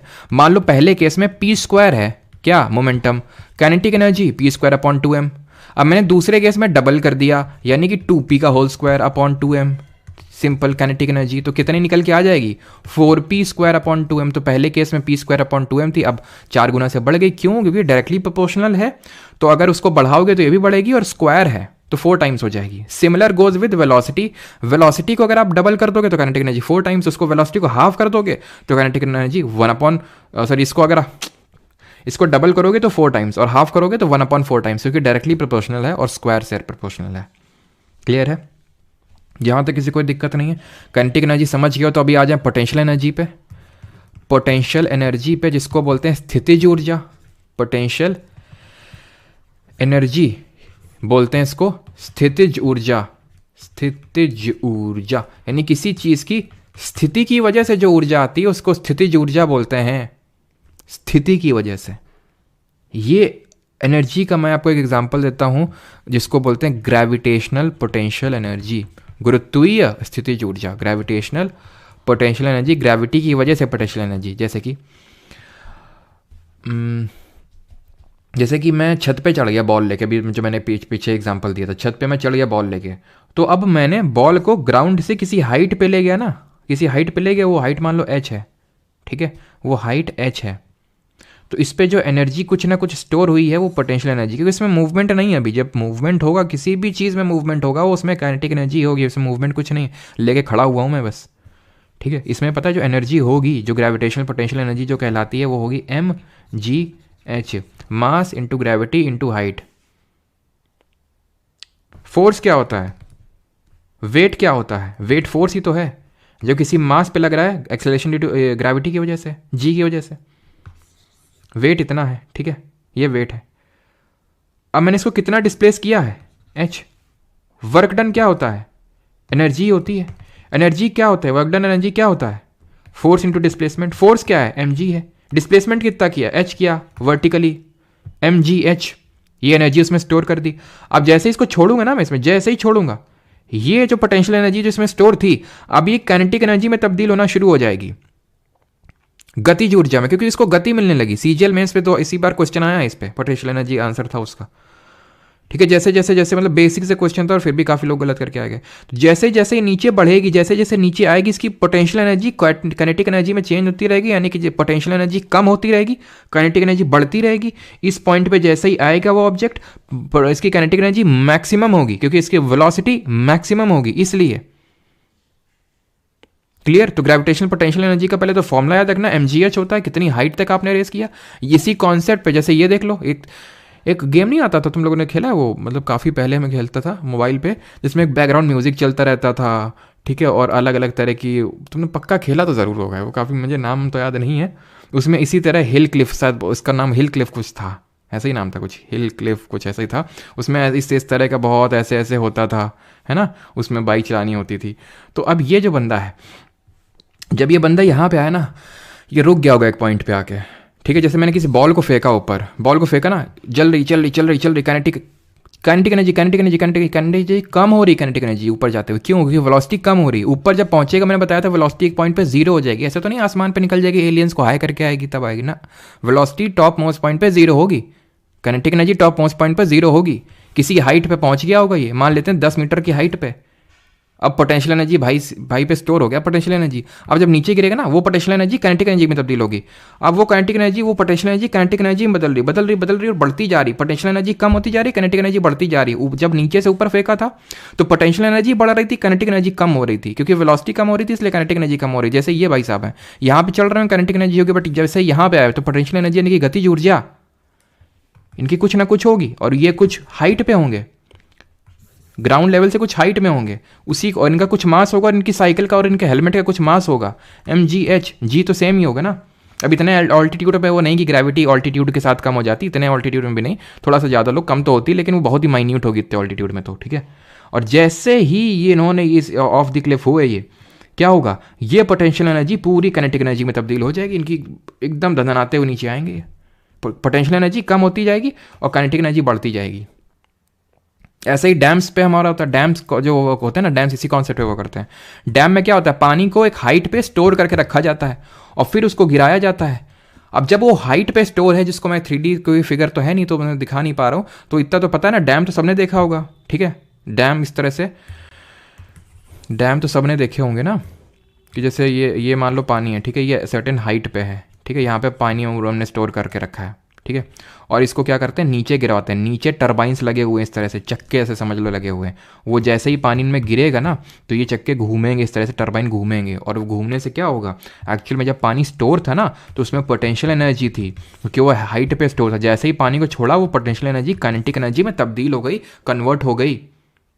यानी वो स्थितिज ऊर्जा गतिज ऊर्जा में तब्दील हो गई और वो ऊर्जा की वजह से कार्य किया जाएगा। और यहीं से कॉन्सेप्ट आता है किसका, law of conservation of energy, यानी कि पूरे सिस्टम में एनर्जी हमेशा कंजर्व्ड रहती है, चेंज नहीं होती है। जैसे डैम का एग्जांपल दिया, डैम में क्या था, यहाँ पे पानी भरा हुआ था एक सर्टेन हाइट पे, अभी पोटेंशियल है, वही पोटेंशियल काइनेटिक में बदल गई। यही बोलता है law of conservation of energy. Law of conservation of energy यानी कि ऊर्जा का संरक्षण ये बोलता है कि energy can neither be created nor be destroyed, it can only be transformed from one form to another. इसको हम एक फॉर्म से दूसरे फॉर्म में बस बदल सकते हैं। ठीक है, यहाँ पे मैं लिख देता हूँ उस चीज़ को। जिस तरह law of conservation of momentum पढ़ा था कल हम लोगों ने, उसमें क्या क्या था लॉ ऑफ कंजर्वेशन मोमेंटम में, कि भाई जो सिस्टम का पहले ये दो बॉल्स हैं, इनका पहले जो मोमेंटम होगा इसको ऐड कर लो, इनके कोलिजन के बाद जो इनका मोमेंटम होगा उसको ऐड कर लो, दोनों सेम निकल के आएगा, यानी मोमेंटम कंजर्व्ड रहेगा। इसी तरह law of conservation of energy है, यानी कि energy can neither be created, energy can neither be created nor be destroyed. ठीक है, नॉर बी डिस्ट्रॉयड, तो फिर क्या होगा, इसका कन्वर्जन होगा। ठीक है, इट कैन बी कन्वर्टेड, अभी हम कन्वर्जन में पढ़ेंगे, it can be converted from one form to another, one form to another. मैं आपको समझाता हूँ, देखो कैसे। ये सूरज बाबा है, ठीक है, सूरज बाबा क्या करते हैं, इतना तो आई थिंक आपको पता होगा, नहीं पता तो उसे समझ लो। हाइड्रोजन के न्यूक्लियस मिलते हैं छोटे छोटे, और ये हीलियम का न्यूक्लियस मतलब हीलियम का एक बड़ा सा न्यूक्लियस बनता है, यानी कि यहाँ पे न्यूक्लियर फ्यूजन की रिएक्शन होती है, परमाणु संलयन होता है यहाँ पे, यानी एक तरह से यहाँ पे न्यूक्लियर एनर्जी बन रही है। किस तरह की ऊर्जा बन रही है, न्यूक्लियर एनर्जी ये बना रहे हैं, न्यूक्लियर एनर्जी। अब ये लाइट फेंक रहे हैं यहाँ पे, लाइट और हीट, यानी इनकी न्यूक्लियर एनर्जी किस में कन्वर्ट हो रही है, light energy plus heat energy. ये एक पौधा है, पेड़ है ये, ठीक है, ये पेड़ है, ये क्या करेगा, इस हीट इस लाइट को क्या लेगा, इसको ट्रैप करेगा, बोलेगा इधर आओ। क्या करेगा इसके साथ, इस लाइट को लेगा, नीचे से पानी निकालेगा और CO2 लेगा एटमॉस्फेयर से, और क्या कर देगा, H2 और CO2 लगा के क्या कर देगा, इसको कन्वर्ट कर देगा भाई ग्लूकोज में, खाने में तब्दील कर देगा, खाना बनाएगा। यानी कि लाइट किस में कन्वर्ट हो रही है, C6H12O6, यानी कि एक केमिकल में कन्वर्ट हो रही है। ग्लूकोज एक केमिकल है। क्या हुआ, न्यूक्लियर एनर्जी पहले लाइट एनर्जी में कन्वर्ट हुई, लाइट एनर्जी फिर केमिकल एनर्जी में कन्वर्ट हुई। ठीक है, हुई कि नहीं हुई, तो ये हुआ क्या, कन्वर्जन ऑफ एनर्जी। एक और आपको एग्जाम्पल देते हैं, एक एग्जाम्पल आप ऐसे समझ लो, ये एग्जाम्पल को मैं हटा देता हूँ। ठीक है, एग्जाम्पल जैसे मैं लेता हूँ कि जैसे कि मेरा मान लो हीटर चल रहा है अभी, ठीक है, हीटर रूम को गर्म कर रहा है वो, तो मैंने क्या किया, मैंने उसको प्लग लगा रखा है। ठीक है, ये हीटर है, प्लग लगा रखा है मैंने, उसमें क्या हो रहा है, इलेक्ट्रिकल एनर्जी, इस केस में क्या हो रहा है, विद्युत ऊर्जा, इलेक्ट्रिकल एनर्जी किस में कन्वर्ट हो रही है, हीट एनर्जी में। भाई उससे हीट मिल रही है, अगर उसमें वो स्ट्रिंग्स लगे हुए हैं तो उसमें कुछ लाइट भी निकल रही होगी, तो कुछ लाइट एनर्जी में भी तब्दील हो रही होगी, लेकिन mainly electrical energy heat energy में कन्वर्ट हो रही है। पंखा चलाया, पंखा इलेक्ट्रिकल एनर्जी किस में कन्वर्ट होगा, काइनेटिक एनर्जी में, क्योंकि पंखा मूव कर रहा है ना, तो काइनेटिक एनर्जी में तब्दील होगा। हर चीज़ में एनर्जी का कन्वर्जन। मैंने खाना खाया तब मैं उसी एनर्जी को कन्वर्ट कर रहा हूँ बोलने में, बोलते बोलते बोलते मेरी एनर्जी डाउन हो जाएगी, फिर खाना खाऊंगा भी जाके, है कि नहीं। लेकिन आपसे एग्जाम्पल कौन से पूछता है एग्जाम में, वो पूछता है डायनेमो में किस तरह का एनर्जी का कंजर्वेशन होता है। ठीक है, वो आपसे पूछेगा जनरेटर में किस तरह का एनर्जी का कंजर्वेशन होता है। ठीक है, वो आपसे पूछेगा मोटर में किस तरह का एनर्जी कंजर्वेशन होता है। वो आपसे पूछेगा माइक्रोफोन में किस तरह का एनर्जी कन्वर्जन होता है, नॉट कंजर्वेशन, माइक्रोफोन करते हैं। फिर इसको जनरेटर और डायनेमो में सेम तरह का होता है। मैकेनिकल जो है, सॉरी मैकेनिकल जो है, यानी कि ये यांत्रिक। अब मैकेनिकल क्या है वो मैं पहले समझा देता हूँ आपको। ये जो मैकेनिकल एनर्जी है, पहले तो मैं ये लिख देता हूँ, यानी कि इसको हिंदी में यांत्रिक ऊर्जा बोलते हैं। Mechanical energy converts into electrical energy, यानी विद्युत ऊर्जा में ये बदल जाती है इलेक्ट्रिकल एनर्जी। जनरेटर में भी सेम होता है, मोटर में उल्टा होता है। मोटर को क्या आप करते हो, उसको लगाते हो प्लग में लगाते हो उसको। मोटर और जनरेटर पढ़ेंगे मैग्नेटिज्म वाले चैप्टर में फिर से। तो इलेक्ट्रिसिटी में उसको लगाते हो प्लग मोटर को, ठीक है, और मोटर घर घर घर घर घूमती है। व्हाट इज मोटर, यही तो पूछा था उससे सीडीएट्स में। तो जैसे लगाया तो घर घर घूमने लगी, यानी कि वो इलेक्ट्रिकल एनर्जी को कन्वर्ट करने लगी मैकेनिकल एनर्जी में। ठीक है, मैकेनिकल एनर्जी में माइक्रोफोन क्या करता है? लाउड स्पीकर क्या करता है? लाउड स्पीकर का उल्टा ही करता है। लाउड स्पीकर में क्या होता है भाई? इलेक्ट्रिकल एनर्जी इसमें साउंड एनर्जी में कन्वर्ट हो रही है। ठीक है सर, डाउट अच्छा जिसके हों पूछ सकता है अभी। ठीक है अभी सर मतलब शुरू हुआ नहीं और अभी से मतलब कब खत्म होगी, है ना? तो इलेक्ट्रिकल एनर्जी क्या करता है? साउंड एनर्जी में कन्वर्ट करता है। इलेक्ट्रिकल को एनर्जी को साउंड एनर्जी, विद्युत को साउंड एनर्जी क्या बोलेंगे? और कल हम लोग का टॉपिक साउंड ही रहेगा। ठीक है माइक्रोफोन में इसका उल्टा होता है लाउड स्पीकर का। ठीक है ऐसे समझ लो, लाउड स्पीकर से क्या निकलता है? साउंड निकलता है, और इसका उल्टा माइक्रोफोन में होता है। यानी साउंड एनर्जी जो है, साउंड एनर्जी वो कन्वर्ट होती है इलेक्ट्रिकल एनर्जी में, विद्युत ऊर्जा में। अच्छा बताओ, जो एनर्जी होगी वो स्केलर क्वांटिटी होगी या फिर वेक्टर क्वांटिटी होगी? बस इतना बता दो एनर्जी, और फिर बढ़ते हैं पावर की तरफ। और किसी कोई डाउट हो तो ये बता दो। अप डाउन वाला, हाँ अप डाउन अप डाउन वाला बिल्कुल। अब जैसे जनरेटर होता है, जनरेटर में क्या करते हो? एकदम पूरा पावर लाता है, खट खट खट खट खट खट, फिर वो क्या करता है? इलेक्ट्रिसिटी देता है। तो तुम पहले उसमें मैकेनिकली वो करते हो एक तरह से, मतलब रिलेट करने के, याद करने के लिए याद कर सकते हो। तो क्वेश्चन कब करवाएंगे? क्वेश्चन जो है अभी गए हैं तेल लेने, जैसे ही तेल लेके आते हैं बस उनसे मिलवाते हैं आपको। बस ठीक है, तो बस एक कॉन्सेप्ट और हमें पढ़ना है। तो कुछ टाइम पे मैंने क्वेश्चन पूछा था, तो आपका जो एनर्जी होगा, एनर्जी भी आपका स्केलर क्वांटिटी ही होगा, अदिश राशि होगी। करते हैं क्वेश्चन, ठीक है? अब सब कंप्लीट हो जाने दो, थोड़ा सा वैसे एक टॉपिक बचा है, फिर करते हैं, है ना? चलो तो ये भी हो गया, पोटेंशियल एनर्जी, कॉन्टिटी, सारी चीज़ें हो गई। ठीक, अब आते हैं rate of doing work. Definition लिखी हुई किसी चीज़ की है, इसी को बोलते हैं पावर, शक्ति। Power, rate of doing work. जब मैं किसी चीज़ का रेट लगाता हूं, rate of change of velocity, क्या था? क्या था ये? Rate of change of velocity, पहले लेक्चर में पढ़ा था। Rate of change of momentum कल पढ़ा था। क्या है ये चीज़? तो rate of change of velocity का मतलब क्या है? क्या है? एक्सीलरेशन। कैसे निकाल रहे थे? डेल्टा वी, डेल्टा का मतलब होता है चेंज। आई थिंक मैंने वहां पर लिखा नहीं था, मतलब वही simple, final velocity upon initial velocity upon time. तो अपॉन टाइम कर रहे थे ना। Rate of change of momentum, delta P, change in momentum, बाद वाला मोमेंटम यानी कि अंतिम वेग, और इनिशियल यानी कि प्रारंभिक वेग, माई अपॉन टाइम, यानी कि जहां पे रेट आता है वहां टाइम आता है। ऐसे ही पावर मतलब वर्क डन अपॉन टाइम, कितना काम किए हो, कितने कम टाइम में किए हो। बोलते हैं ना 10 वाट का बल्ब है, 15 वाट का बल्ब है, जितना ज़्यादा वाट का बल्ब होगा उतना ही ज़्यादा रोशनी देगा, जितना ज़्यादा तुम्हारा पावर होगा उतना ही ज़्यादा तुम काम करोगे, क्योंकि पावर डायरेक्टली प्रोपोर्शनल है वर्क के साथ, काम के साथ। और जितना ज़्यादा तुम टाइम लगाओगे ना काम करने के लिए, कम है तुम्हारा पावर, क्योंकि इन्वर्सली प्रोपोर्शनल है वो, व्युत्क्रमानुपाती है वो। ठीक है, तो यानी कि ज़्यादा टाइम लगेगा तो पावर कम होगा, टाइम कम लगाओगे और वर्क ज़्यादा कर दोगे मतलब पावर तुम्हारा ज़्यादा है।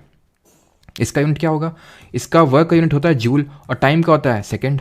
तो जूल पर सेकेंड, इसी को हम बोल देते हैं क्या? वॉट, क्योंकि जेम्स वॉट जी के नाम पे हमने इसको रख दिया। एक और यूनिट होती है हमारी अश्व शक्ति, जिसको बोलते हैं हॉर्स पावर बोलते हैं। ठीक है, पावर को हमेशा हॉर्स से क्यों रिलेट किया जाता है? क्या होता है ऐसा भाई? है तो हॉर्स पावर की अगर हम बात करें, जिसको हम शॉर्ट एचपी भी रिप्रेजेंट करते हैं, तो ध्यान रखना एक हॉर्स पावर में कितने वॉट होते हैं? 746 वॉट होते हैं। लेकिन इस तरह से भी लिख के आ सकता है 0.746 किलो वॉट। क्यों? क्योंकि 1 किलो वॉट में कहीं पे भी किलो लग जाता है। जैसे 1K व्यूज़ हैं, 2K व्यूज़ हैं वीडियो में, तो K का मतलब क्या है? 1000।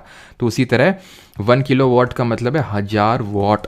ठीक है, तो इसी तरह है कि 1 हॉर्स पावर अश्व शक्ति को हम बोल सकते हैं 0.746 kilo watt. Is that clear यहाँ तक सभी को?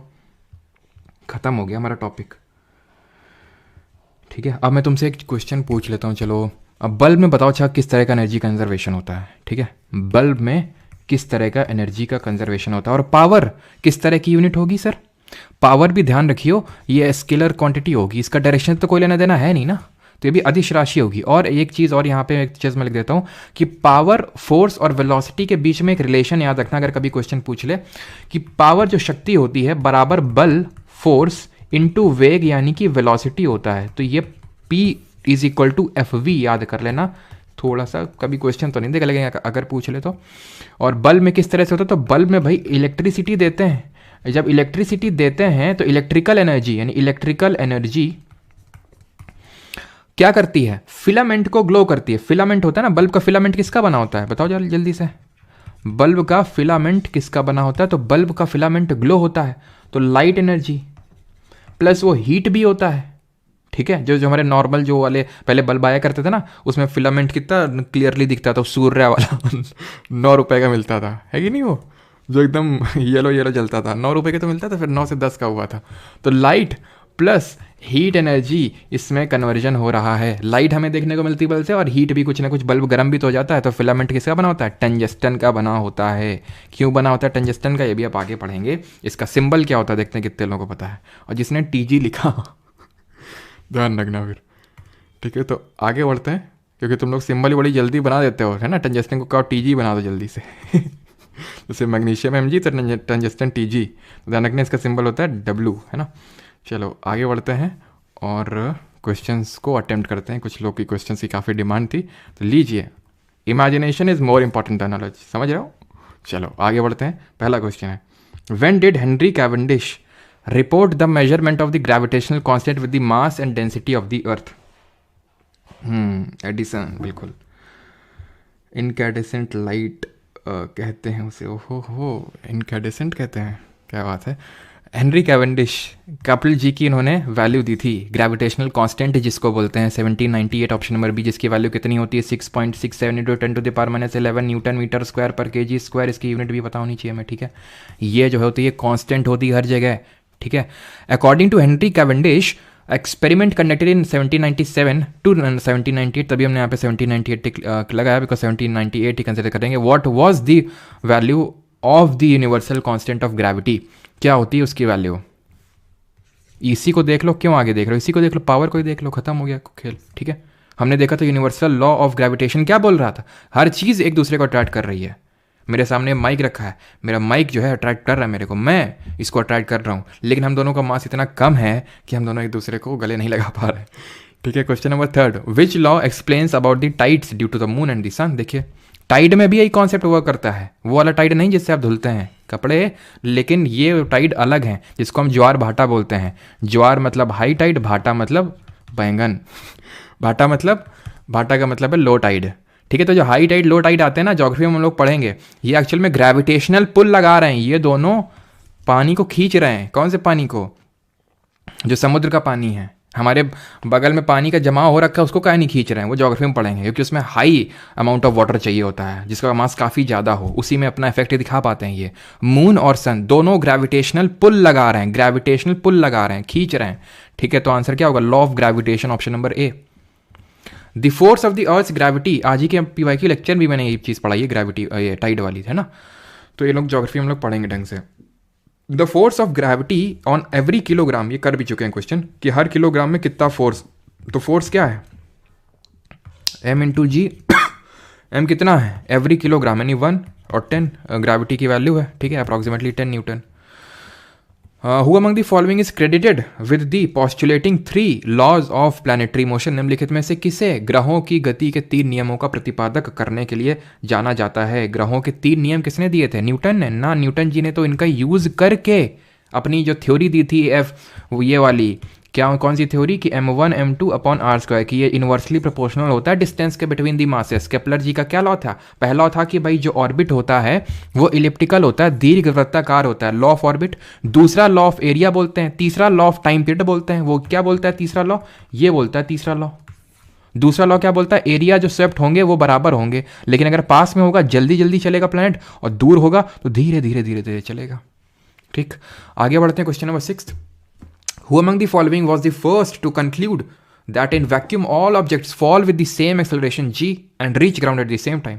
यानी वैक्यूम में जहाँ पे कोई भी एक तरह से एटमॉस्फेयर नहीं है, तो वहाँ पे जो g होगा वो सेम लगेगा, और सब जो है अगर हम उनको ऊपर से ड्रॉप करेंगे तो एकदम सेम टाइम पर रीच करेंगे, चाहे जितना ही उनका मास क्यों ना हो। ये बोला था किसने? एल्वा एडिशन नहीं, ये तो बल्ब वाले, एडिशन बल्ब वाले, ठीक है। ये बोला था किसने?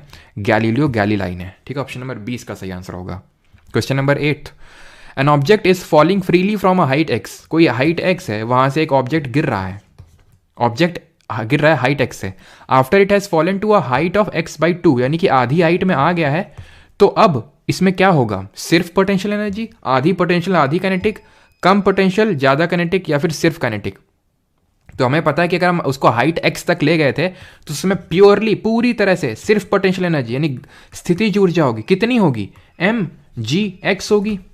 अब ये जैसे इसको ड्रॉप करेंगे ना तो इसमें सर्टेन वेलोसिटी एक्वायर होगी, और वो सर्टेन वेलोसिटी की वजह से इसमें काइनेटिक एनर्जी बनने लगेगी, गतिज ऊर्जा बनने लगेगी, क्योंकि इसमें गति आने लगी है, और उसको हम हाफ mv² से रिप्रेजेंट करते हैं। और वो क्या होगा कि पोटेंशियल एनर्जी मैक्सिमम है अभी, लेकिन जैसे ही ड्रॉप किया ना तो घटने लगेगी पोटेंशियल, बढ़ने लगेगी काइनेटिक, आधे आने पे आधा बचेगा, आधा आधा होगा दोनों का, और आखिरी एकदम एकदम पॉइंट जहाँ पे स्ट्राइक करेगा वहाँ पे पूरी काइनेटिक एनर्जी और जीरो काइनेटिक एनर्जी और जीरो पोटेंशियल एनर्जी, ठीक, क्योंकि हाइट जीरो हो गई ना। तो the law of gravitation gives the gravitational force between, जो गुरुत्वाकर्षण का नियम है वो किनके बीच गुरुत्वाकर्षण बल देता है, ये क्वेश्चन आपसे पूछा गया है। ऑप्शन है आपके, any two bodies having the same mass, the earth and the sun only, the earth and a point mass only, any two charged bodies. भाई टू चार्ज्ड बॉडीज के बीच में तो एक इलेक्ट्रोस्टैटिक फोर्स लगता है जिसको कि कूलॉम्ब्स लॉ भी हम बोलते हैं। कूलॉम्ब्स लॉ वो क्या बोलता है कि वहां पे चार्जेस के प्रोडक्ट के डायरेक्टली प्रोपोर्शनल होता है फोर्स, और स्क्वायर ऑफ डिस्टेंस के इनवर्सली प्रोपोर्शनल। वो चार्जेस नहीं, ये मासेस के बीच में लगता है। ऑप्शन नंबर ए। अगला सवाल है, the mass of an object on the earth of the surface of moon 16 Newton, what will be its mass on the surface of the earth. कितना सिंपल क्वेश्चन है, 10 न्यूटन, 316 न्यूटन, 100 न्यूटन, या फिर none of the above. तो अब सब लोग जल्दी से आंसर दीजिए, मैं पानी पी लेता हूँ। आसान सा क्वेश्चन है, सभी लोग दे लेंगे।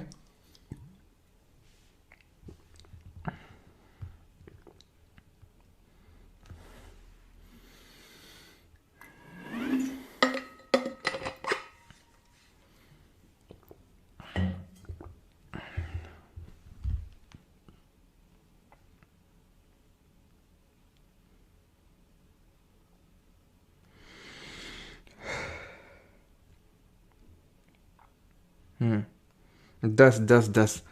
चप्पल कहाँ गई मेरी, है क्या लिखा हुआ है यहाँ पे? तभी हम बोले थे आसान क्वेश्चन बोल दिया, वो 10 सीधे। 360 वालों के लिए तो डंडा निकालो, 2 चप्पल निकालो इनके लिए जरा, हैं sir. Why you hide all the videos? क्योंकि ये बैच की वीडियोज़ हैं जिसकी लाइव स्ट्रीमिंग मैं फ्री करता हूँ यूट्यूब पे, ताकि अगर किसी को एक चैप्टर करना है तो उसके लिए उसको कोर्स लेने की ज़रूरत नहीं है, वो सिर्फ यूट्यूब से ही कर सकता है। आधे घंटे तक 20-25 मिनट तक रिकॉर्डिंग रहती भी है, किसी को नोट्स बनाने तो बना सकता है, ठीक है, क्योंकि बैच की वीडियोज़ हैं। आंसर 60 न्यूटन होगा, और सॉरी 60 है तो इन्हें नन ऑफ दी अबव होगा, इसमें किसी ने नहीं दिया है। 60 दिए पड़े हैं सब, हाँ मतलब 60 तो सही है। ये जो 10 वाले दे रहे हैं, ध्यान रखना, दिल का दरिया बह नहीं गया, ये बहा देंगे, क्योंकि मास कांस्टेंट रहता है, चेंज होता है आपका वेट, ठीक है, चेंज होता है आपका वेट। सर हाइट के साथ ग्रेविटी क्यों घटती है? क्योंकि ग्रेविटी अर्थ के रेडियस से कितने डिस्टेंस पे हैं आप उस पर डिपेंड करती है, और उसके इन्वर्सली प्रोपोर्शनल होती है। तो जितना आप उसके अर्थ के रेडियस से दूर जाएंगे उतना ही आपकी ग्रेविटी कम होगी, ठीक है। और ये क्योंकि डिस्टेंस बड़ी होती है, इक्वेटोरियल डिस्टेंस, और ये छोटी होती है, इसीलिए पोल्स पे ग्रेविटी ज़्यादा होती है, इक्वेटर पे कम होती है। ध्यान रखना, ग्रेविटी इस तरह का रिलेशन होता है अर्थ की रेडियस के साथ, ठीक है। तो इसका उत्तर 60 न्यूटन होगा, जो कि ऑप्शन में नहीं है। क्यों? क्योंकि वेट चेंज होता है, क्योंकि वेट होता है mass into gravity. Mass constant है, चाहे कहीं पे भी चले जाओ। ग्रेविटी 1/6 होती है मून पे, इसलिए 60 का 10 न्यूटन होगा वेट, ना कि मास, ठीक है। पहले यहाँ पे वेट ही लिखा हुआ था, फिर मैंने चेंज इसको मास किया, ठीक है। तो वेट ध्यान रखना, ठीक है, ये वेट होगा आपका। अगला क्वेश्चन है 12th, another name for force of gravity acting on object is. तो किसी वस्तु पर लगने वाले गुरुत्वाकर्षण बल का दूसरा नाम क्या है? फ्रिक्शन, एयर रेजिस्टेंस, वेट, या फिर मास। तो सही आंसर क्या होगा यहाँ पे? अच्छा, इसके तुम्हारा करेक्ट था, अच्छी बात है। तो सही आंसर इसका होगा force of gravity. Force of gravity होता है हमारा वेट, ठीक है, mg जिसको बोलते हैं। अगला क्वेश्चन है, if an apple is taken to mountain top when then its weight is. यदि एक सेब को पहाड़ की चोटी पर ले जाया जाता है तो उसका वजन क्या होता है? कम, ज़्यादा, कांस्टेंट, इनफाइनाइट हो जाता है। तो क्या आंसर होगा? क्योंकि उसको हम टॉप पे ले गए हैं, सर्टेन हाइट पे ले गए हैं, हाइट पे ले जाने से ग्रेविटी कम होती है, और ग्रेविटी डायरेक्टली प्रोपोर्शनल होती है इसके वेट के, तो ग्रेविटी कम तो वेट कम। Option number A. Force with which every body attracts every other body is called as. तो इस फोर्स को क्या बोलते हैं? अभी हम देख रहे हैं कि हर मास जो है एक दूसरे को अट्रैक्ट कर रहा है किसी न किसी फोर्स से, और इसको बोलते हैं force of gravitation. Option number C answer होगा, ठीक है, आसान से क्वेश्चन है। First man who came up with the idea of gravity, ये भी कुछ बताने की जरूरत है, सब जानते हैं। अगला क्वेश्चन करिए, MTS 3 मई 2023 को पूछा गया है, ठीक है, ये मेरे बर्थडे से 2 दिन बाद है। वो type of energy conversion takes place in a battery. Battery में किस प्रकार की ऊर्जा रूपांतरण होता है? बैटरी में। अब देखते हैं भाई कितना आपका दिमाग काम करता है, कितना आप बैटरी के साथ बैटरी बैटरी खेले हैं। सोनी, सुरभि, अमिता, भूमिका, प्रशांत, पवन, सबका सही है। राहुल, अवधेश, शुभ्रा, नैन्सी, नयन, ललित, मिर्ज़ापुर वाले तो नहीं हो ना चलो, तो इसका सही आंसर क्या होगा? बैटरी में केमिकल एनर्जी, केमिकल स्टोर होता है, केमिकल स्टोर होता है, वो किस में तब्दील होता है? केमिकल इलेक्ट्रिसिटी हमें मिलती है बैटरी से। तो आंसर होगा option number B, chemical energy convert हो रही है इलेक्ट्रिकल एनर्जी में बैटरी से। ठीक है, क्लियर? मैकेनिकल से केमिकल नहीं, केमिकल से साउंड एनर्जी नहीं है, तो हम देख चुके हैं, डायनेमो वगैरह सब देख चुके हैं, उसमें क्या क्या होता है। ठीक है, आगे बढ़ते हैं। Which of the following is not correct regarding the energy? Energy के संबंध में कौन सा सही नहीं है? ऊर्जा के संबंध में कौन सा कथन सही नहीं है? ये क्वेश्चन है CHSL 14 मार्च 2023 का। ठीक,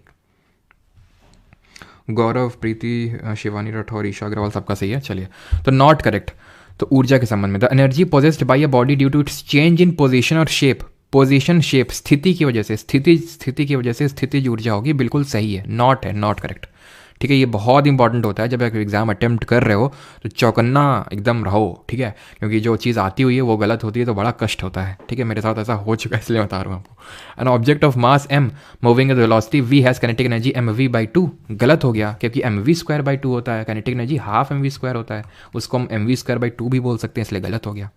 gravitational potential energy of an object of mass m raise through a height h from the earth surface is given as mgh, बिल्कुल यही बोलता है हमारा क्या, गुरुत्वाकर्षण का जो स्थितिज ऊर्जा होता है। An object in motion possess what is known as kinetic energy, बिल्कुल जैसे मोशन उसमें काइनेटिक एनर्जी होगी। 18th CHSL 2022 का है, the lifting of an object up and down the parade of an army and the free fall of a heavy object और all examples of which type of motion?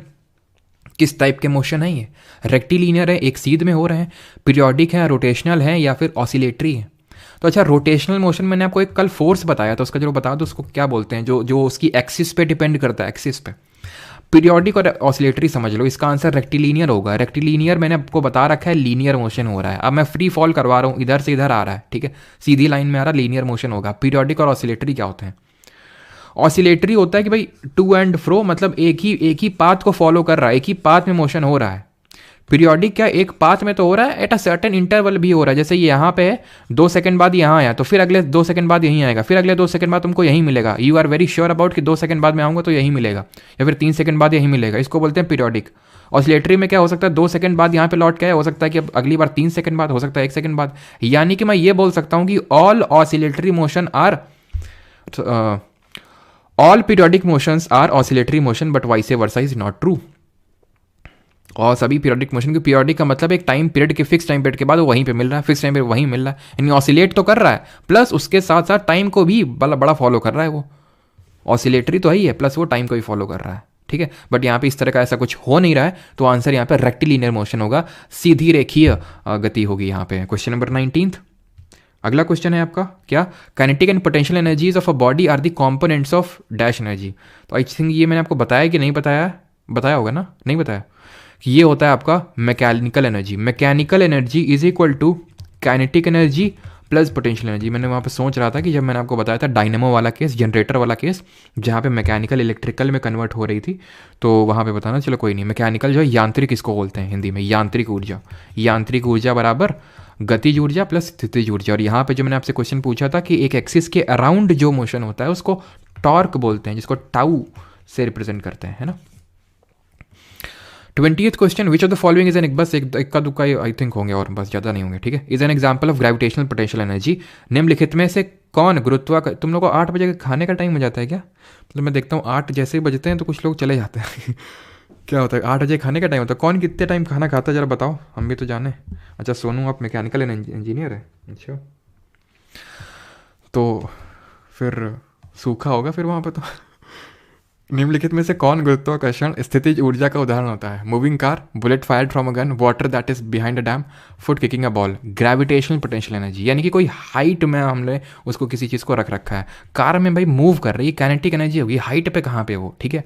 Bullet fire again kinetic energy होगी, water is behind dam ये होगा height पे, foot kicking a ball वहाँ पे भी आपका क्या होगा, काइनेटिक एनर्जी आपने दिया उस पर।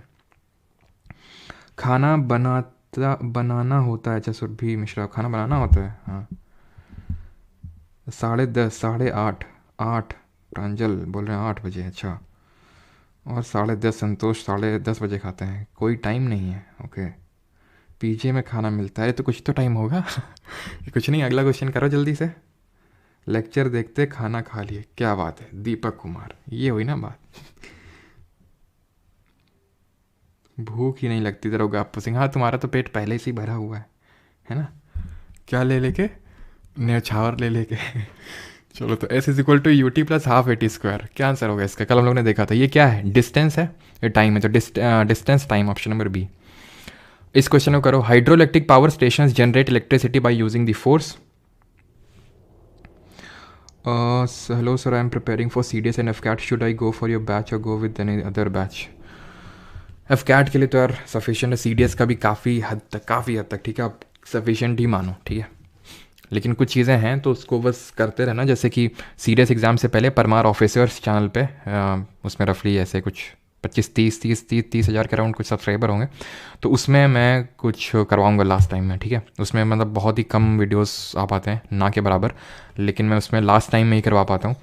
तो वो जब एग्ज़ाम है आपका 17 अप्रैल को I think C D S का, तो उसके पहले यानी कि फॉर श्योर 1 मार्च से तो स्टार्ट हो ही जाएगी। मैं PYQ सीरीज़ वहाँ पे भी स्टार्ट करता हूँ, तो उसको आप फॉलो कर सकते हो, ये करते रहो, वो वहाँ पे फॉलो कर लेना, ठीक है। तो hydroelectric power station generate electricity by using the force of water. Water का फोर्स है, वाटर में काइनेटिक एनर्जी स्टोर है, वो टरबाइन पोटेंशियल एनर्जी स्टोर है, जब ऊपर है तो टरबाइन में गिरती है तो शाफ्ट मूव करता है। वो क्यों? क्योंकि काइनेटिक एनर्जी उसको मूव करवा रही है, तो काम होता है, इलेक्ट्रिसिटी जनरेट होती है, ठीक है। तो by rotating the shaft of the turbine the potential energy of the water is converted into what? Into kinetic energy. Kinetic energy में तब्दील हो रही है वो, क्योंकि चीज़ें मूव कर रही हैं ना। अच्छा बताओ, जो कोल होता है ना, कोल, उसमें किस तरह का एनर्जी कन्वर्जन होता है कोल में? बताओ जल्दी से। The English physicist James Prescott joule outline the basis of, तो अंग्रेजी भौतिक विज्ञानी जेम्स प्रेस्कॉट जूल ने क्या आधार, मतलब क्या था इनका, क्या दिया था इन्होंने? सर आप ऑफलाइन भी पढ़ा तो नहीं? ऑफलाइन नहीं है, ऑनलाइन ही है सर।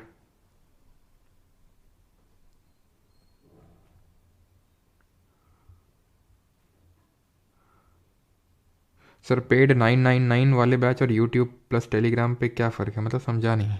यूट्यूब पे तो ये मतलब ये फ़र्क है कि आप उसमें जाओगे तो रिकॉर्डेड लेक्चर्स मिलेंगे आपको, सारी क्विजेज़ मिलती हैं, जो वीकली होता है वो क्विजेज़ मिलेंगे आपको, हैंड रिटन नोट्स मिलेंगे आपको, ये फ़र्क है। तो आंसर क्या होगा यहाँ पे? आंसर होगा principle of conservation of energy, यहाँ पे आंसर होगा ऑप्शन नंबर ए आंसर, ठीक है। तभी हमने देखा था कि वर्क डन और एनर्जी की जो यूनिट है वो जूल जी के नाम पे है। ये क्वेश्चन आपके लिए होमवर्क दे देते हैं, बिकॉज ये मैंने अभी पढ़ा ही नहीं है, बिकॉज ये जब इलेक्ट्रिसिटी वाला चैप्टर पढ़ेंगे तब हम वहाँ पे पढ़ेंगे, ठीक है, कि क्या होता है पावर। इसको आप स्किप कर सकते हो, ठीक है, बिकॉज अभी मैंने आपको ये चीज़ पढ़ाई नहीं है। थैंक यू सभी को। कौन से स्टेट से हो भाई, तुमको ये नहीं पता है? यूपी से हैं, यूपी के कानपुर से हैं भाई, तुमको अभी ये पता चल जाना चाहिए।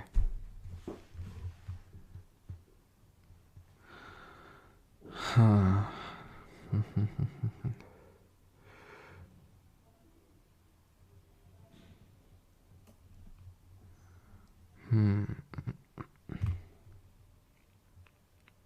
सर योर इनकम, अच्छा। सब जानना है आज ही, कहाँ रहते हैं, इनकम क्या है, और क्या क्या क्वेश्चन है तुम लोग के माइंड में, क्या इनकम है? ध्यान रखना बेटा। कभी भी किसी एक औरत से उसकी उम्र और एक आदमी से उसकी इनकम नहीं पूछते हैं, पाप लगता है, ठीक है। किसी भी एक लेडी से उसकी एज और किसी मेल से उसकी सैलरी नहीं पूछते हैं।